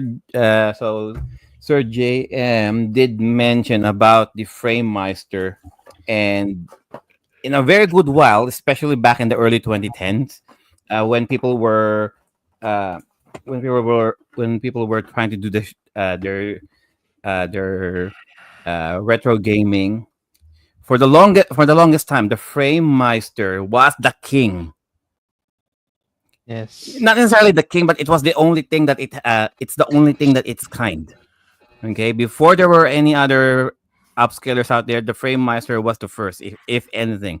However, if you're going to buy this now, even back then, it cost like what, $700, and it came from Japan. Okay, so what it does, you got your so it supports composite. It has your S cable, and for your out, and you got your SCART. So you connect your SCART cable there, and then on the output, you got HDMI. You got You got your DVI right there. Yeah. D terminal. Oh. Uh, Sorry. You can also put your HDMI in here. So, for example, for consoles that uses HDMI already, your PS3, Xbox 360, you this will only clock up to 1080p. Unfortunately, it doesn't go up to 4K. Mm. So for consoles like Xbox 360 and PS3, yeah, you can connect it on the HDMI in, upscale it to you can upscale it up to 1080p, and then HDMI out. So for the longest time, yeah, this was the shit. Before, because of the sheer expensiveness of it all, and you have to import it from Japan. I think there's only one company that makes these. So JM could probably correct me on this. There's only one company in Japan who makes this. So the alternative was to create the OSSC. So for those people, and the OSSC was the main competitor of the FrameMeister in terms of budget. Although capability-wise, if you can still shell out the money, yeah, you can still go with the FrameMeister. Why? Because unlike the OSSC, it didn't support the HDMI in. Both can go 1080. Both can go to 1080p. Sure, but there's a lot more settings that you can play around with the FrameMeister. Unfortunately, if you can afford one. And then of course we got your RetroTink 5X. So with this one, um, with the 5X, you can also go up to 1080p. What I like about the retro take product is it solves the Chrono Cross conundrum, the Chrono Cross issue, the Chrono Cross effect, basically. Sir JDM, Sir JM, JDM, Sir JM, Sir J Malos. What is the Chrono Cross effect to those people who don't know? Okay. Yeah. Well, we know that most PS1 games are using 240p, right? But there are instances inside the game that it will change the resolution to 480 I or 480p. Like for example, if you go to the menu of Chrono Cross, that the resolution of that interface is 480 p or 480 I. So the problem with this upscaler is when it changed the resolution, sometimes it needs to be restarted or sometimes it took a lot of time for it to reflect on your screen. Five So by that, seconds. yeah, by the time that the okay, it's also applicable to Silent Hill, right, for the Yeah. menu. So by the time that you exit the menu, you're already dead. Mhm. Yeah. I think Silent Actually, Hill also does that when we are going to the menu. so I first streamed Chrono Cross on the PS1. When I first streaming, actually, I used the Frame Meister to upscale my PS1, and I chose Chrono Cross for it. And for the life of me, why is it going to black every time I go to the menu? You know how when you press triangle, Sir Joel, it will go to the menu screen, or the character status screen and all that. Yes. Mhm. Like it always goes to black, like for 5 6 seconds. Like I counted. And if Mm. you're streaming, people might wonder, dude, your feed's gone. And then Mhm. after 5 6 seconds after, it will go back. Uh, and if you're not streaming, sure, but it's such a very uh, uh, inconvenient function that, ooh, it kind of draws you out of the game because it keeps going to black every time you do it. Unfortunately, the Frame Meister was not able to seamlessly transition from 240p up to 360. Mhm. The sudden change of resolution, the Frame Master cannot really process that seamlessly. However, with the 5K, with the 5K, with the RetroTink 5X, you can just go to the menu screen, and half a second later, yeah, it's there. There's no black. There's no fade to black whatsoever. So games like Dino Crisis, Chrono Cross, yeah, that sudden blackness, the, the black screen of death, yeah, it goes away. Okay. The first time I noticed this is not using a scaler, but when I was playing through emulation. Um, I've set the emulation to like auto adjust the resolution. So most of the PS1 games are using 240p, and then um, suddenly I noticed um, if I go to the menu, I was playing Silent Hill. The image is like distorted, like it's half of the screen. Sad all of a sudden. What That's the first instance that I noticed that sudden change, and I'm not. Uh, I was like shocked that the PlayStation is using two different resolutions. And what you could do by then is to like or stretch the resolution to a specific size or the window size to fix the any sudden changes in the resolution. So back then, when I discovered scalers, that's when I noticed that it's also happening. So if even if you're not using a scaler, just like a regular LCD or LED TV, it takes some time for the LED to display the new resolution. That's the good thing with the CRT because it's instantaneous because it's using its native resolution, so there's no blackouts or something like that. So good old CRT does the job. It does the job. So Yeah. I'm just so here's the 5X RetroTink 5X right here.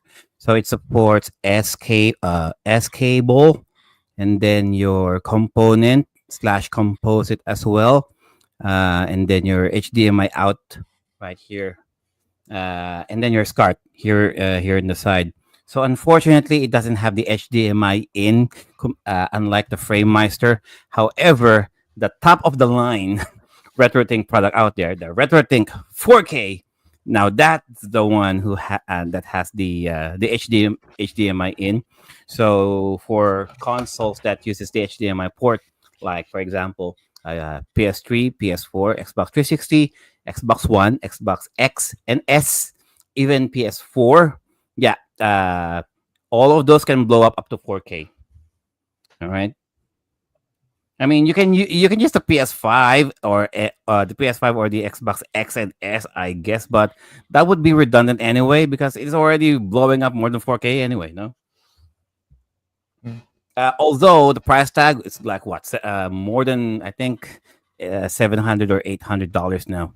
Yeah. If you can shell off the price.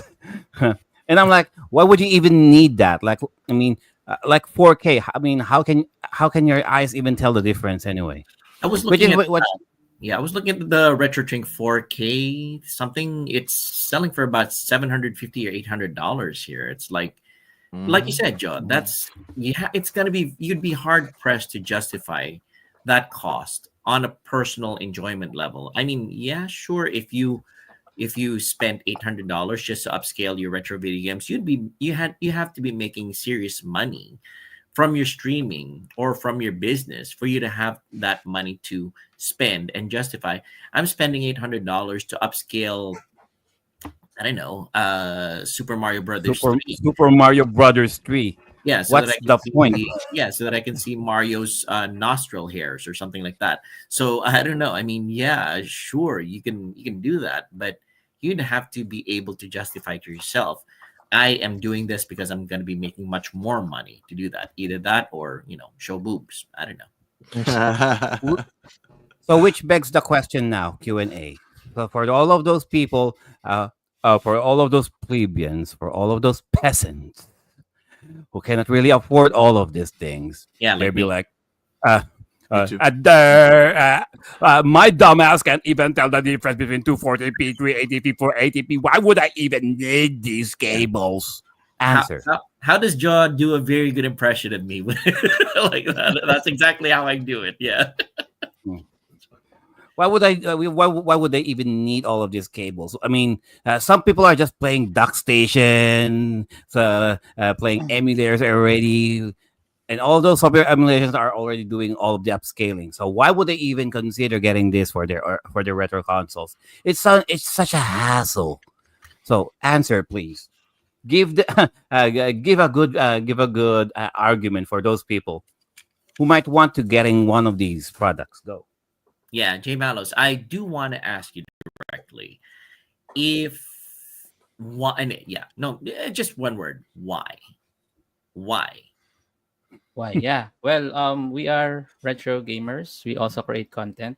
So, Mhm. if we probably at the end of the line that we played all the games, what do we do next? Oh, let's try upscaling. Let's try reselling. Let's try buying, collecting, anything. So it's another niche. That's true. That's for me. And then in addition to that, like I mentioned, if you're gonna pass it to the next generation, aside from emulation, we can they can use this one to enjoy the game. They were not just gonna say that oh, the graphics not good. But if they're gonna use it on the modern television, they will enjoy it. They will appreciate it. So why? What else? That's a good Uh, argument, actually. yeah. That's a very good argument. Okay. It's more the argument of why has been answered very well by J Mallows and JDM. Do you have anything to add to that? For me, on the other side of the spectrum, so functionality is for um, Sir J Malos. For me, there are people who would like to recreate their experience um, playing those old video games that they love to play countless of times in much newer technology. That's why they're using scalers. They would like to recreate that crispness, those scan lines that you see on your CRT, Mm-hmm. and you would like to see that on a 4K display. Mm-hmm. That is the other reason why, because there are purists. They I call them like video files or video purists, signal purists that Yeah. would That's like that sounds to like an get accurate description. the Yeah. best picture on their games, Mm-hmm. because sometimes um you like yeah, for Fidelity. nostalgia actually. Yeah, fidelity as well, nostalgia, something like that. And then also there's even people who would like to downscale their PS5 and Xbox Series X games using the Ah, GBSC, I because get it. Okay. the GBSC has this like they could downscale up to 240p to Mm-hmm. make it look better on a CRT. Mm-hmm. So, um, if you're a fan of My Life in Gaming Mm-hmm. and Retro RGB, they Mm-hmm. usually those group of people who are into um, high fidelity and retro stuff, Mm-hmm. they use GBSC to downscale games from Nintendo Switch. Although the thing is, you need to you need to set some toggles and switches to get Mm-hmm. the desired effect, because there are different games has it their settings Mm-hmm. to display properly in 240p in the 4:3 ratio, like the box resolution. Mm-hmm. So that's um I guess dedication on their part, because they like made a list of um games that they have different settings for, like I think Breath of the Wild, they downscaled it to 240p and they played on a CRT television. They're like kids giggling in the background, and I think that's the reason why they also prefer these scalers. And that's. Speaking of, Mm. sorry, Oh yeah, go ahead, go, go ahead. go. Go ahead, Joe. Oh, I was gonna say, speaking of fidelity and being and being a philiac himself, Sir Jose, in a world where graphics is being held in such high regard nowadays, what would you say about having upscalers here and there in your I gaming mean, room? Is it really an option now, or more of a mandatory thing nowadays? I mean, are you looking at those games in the back and the in his shelves? Those are gonna need some upscalers. I'm imagining some PS2 and well, not PS3, some PS2 games littered in there. So yeah, maybe even PS1s there. So Jose, would I you? I think so because, like, if you do hook up something old, it doesn't look great on a newer TV. So, All right, second try, Jose. Do the quote oh, from from Deadpool. Oh, oh man, I forgot it again. Oh my goodness, you're hard to look at. Anyway, There we go. You are MF hard to look at. yeah. Sir James is right. Actually, he did post it as something there in the chat. Um, what if the CRT televisions are are completely gone? I mean, Yes, not even in the thrift stores, not even in the second-hand hardware stores, it'll but happen they're eventually. gone. It'll happen eventually. Right? Yes. Mhm. I mean, No. 10 years from now, it will be just all LED televisions, and they are pretty much disposable now. Like for every 5 years, there's new televisions being produced, higher resolutions being invented as well, and not and for the and I'm not sure about the other in the U.S. or in other countries. Here in Australia, it's most of the ports now are just HDMI. We don't have the composite. We don't have the composite outputs anymore. We Yeah. don't have the component outputs anymore. We don't have the RFs anymore. Every television right now here in Australia, they are all HDMI ports.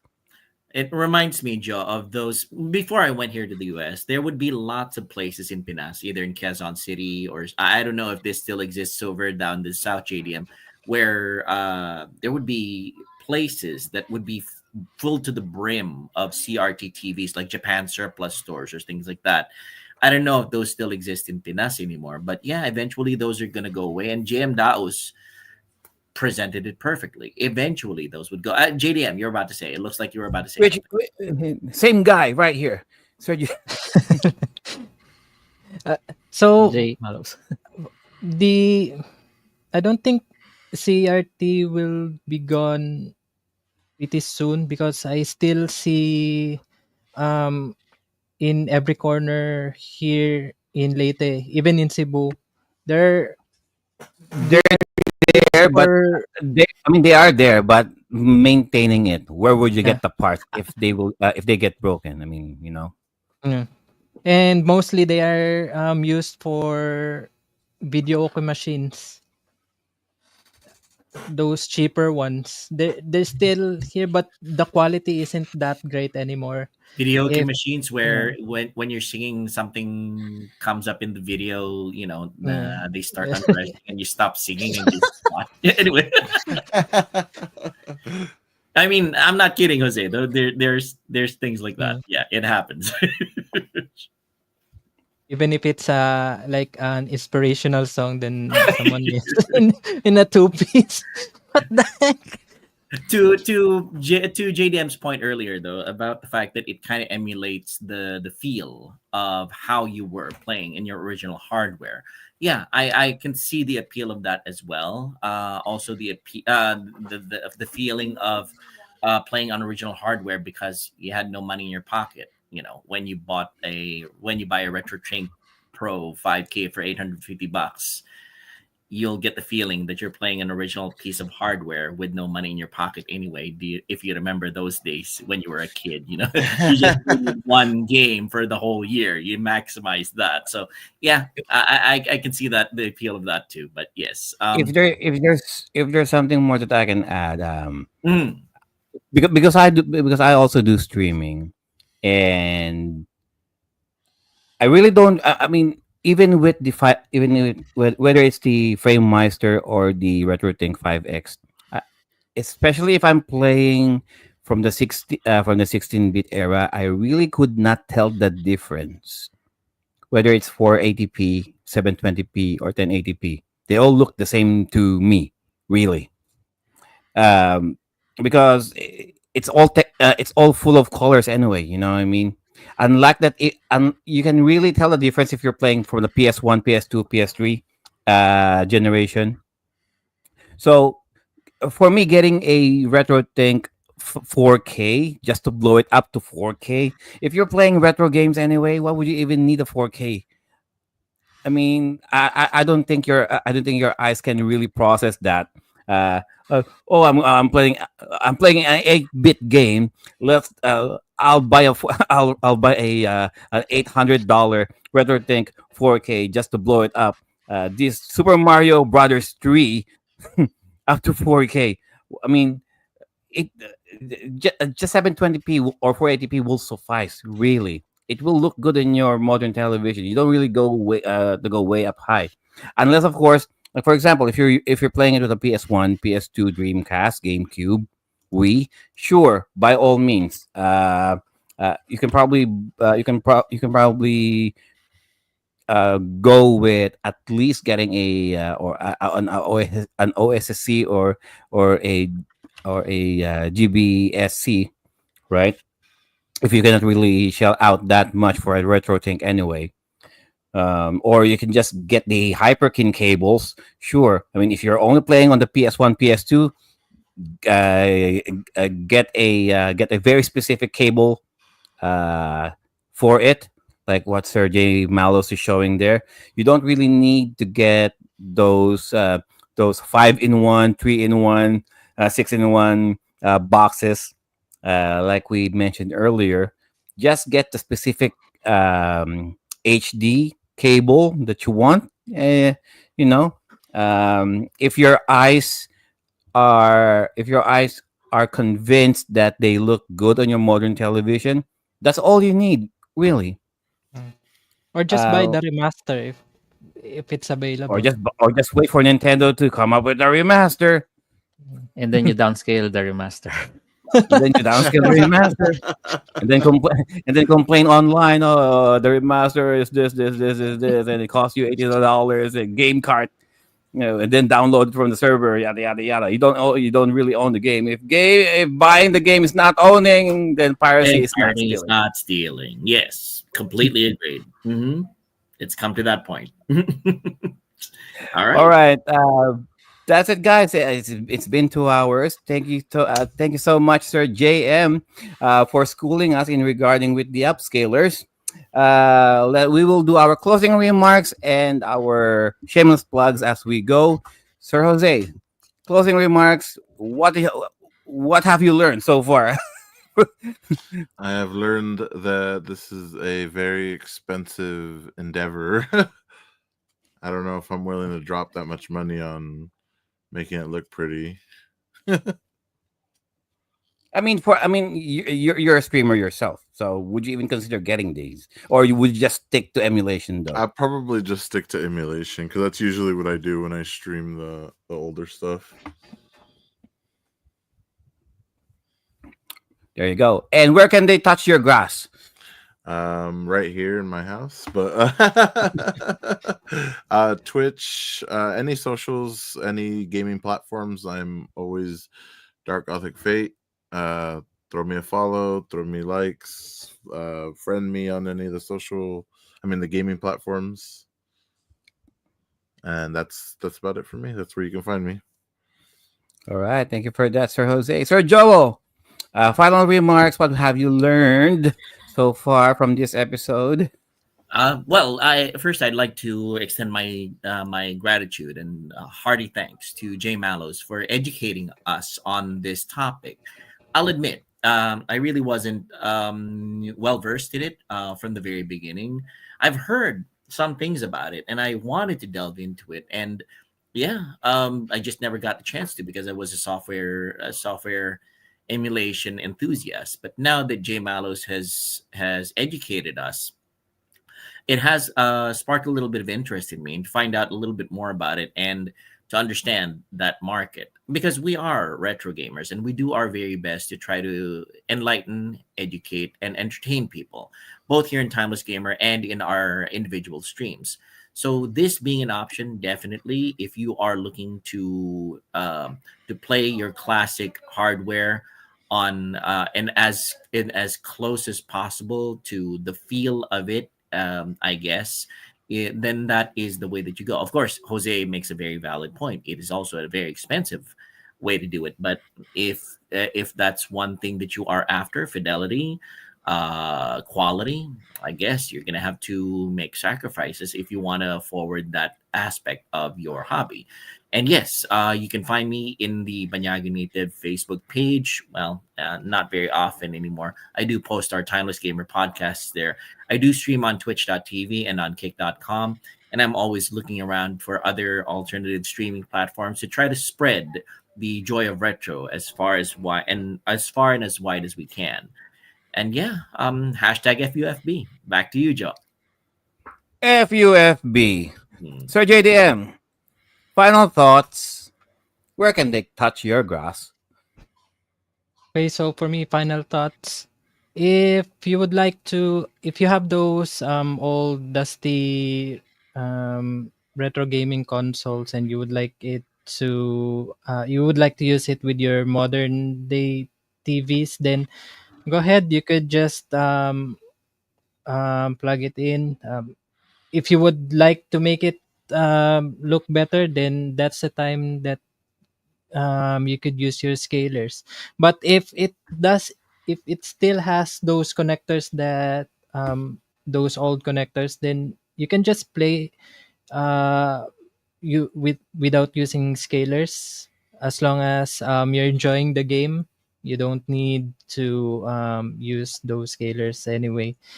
If you're in, you if you would just like the experience. So for me, um, 1, 2, 3 go retro. I don't stream currently for months now, but I did um April Fool's video. I uploaded it. I did a live video, but it's recorded, and what you can see was I'm just doing this. Then it's a looping video, and I'm playing as Akuma in Resident Evil 2, which is a running gag in gaming monthly.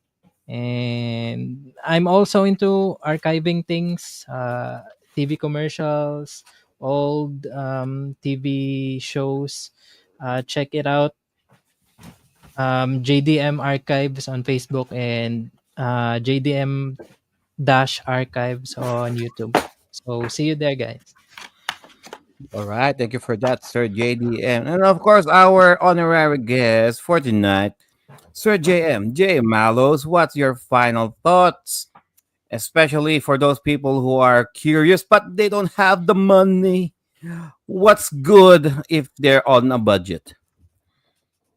Yeah, well, thanks for having me. I was able to share my new hobby, which is upscaling or probably downscaling or working, creating content from it. So maybe my final thoughts will be if you're using um, original hardware console or hardware, uh, this solves the problem if you wanna play it on your modern TV. And don't buy this because it will not, you know, you'll not feel good at it. It's just better to just purchase a CRT TV to play retro consoles. Again, Retro Think 2X will be the recommended one. And then what else? You can catch me in my Facebook page, J Mallows 2S, to see some retro content, anime or gaming. For YouTube, it's the same, J Mallows, where I upload um, comparison of video upscaling um, that will probably help uh, some of us, the retro gamers, to play modern games using hardware consoles. Thank you. All right, thank you for that, Sir J Mallows. With the upscaler guys, please do your research. It's not enough that we're telling you all of this stuff. Okay, there are video documentations out there that will tell you more in detail. Some of them can be very more technical than what we did here, actually. But there, try to make sure that you're getting what you need. If you are on a budget, do be very wary and cautious ordering from AliExpress or Temu or eBay and even Amazon. Okay, uh, go to some forums, check out some chat boxes, and some of the read some testimonials from other people who tested all of this stuff. Okay, it all depends on what system you're playing the most. All right. You, like we mentioned earlier, you don't really need the top of the line products that we presented here if you're only playing like on the NES, Super Nintendo, Sega Mega Drive, Genesis. That's all you're playing. You don't need all of this technical, all of this high end stuff. Just get the proper cable for it. Make sure that your television and console supports the upscaling feature. All right, before you end up with clutter, basically. All right, uh, you don't need it, but you want it. Basically, what Sir Jose put it in there. All right, that's the show, guys. Okay, if you have any inputs, violent reactions, comments, suggestions, just send it to us, timelessgamers.show@gmail.com. That's timelessgamers, one word, .show@gmail.com. Or you can just go to our website. Go there, timelessgamers.com. That's it. Really. All of our old videos, go to the YouTube channel. The audio, just go to Spotify, Apple Podcast, whatever. We are out there, seriously. We just don't quit.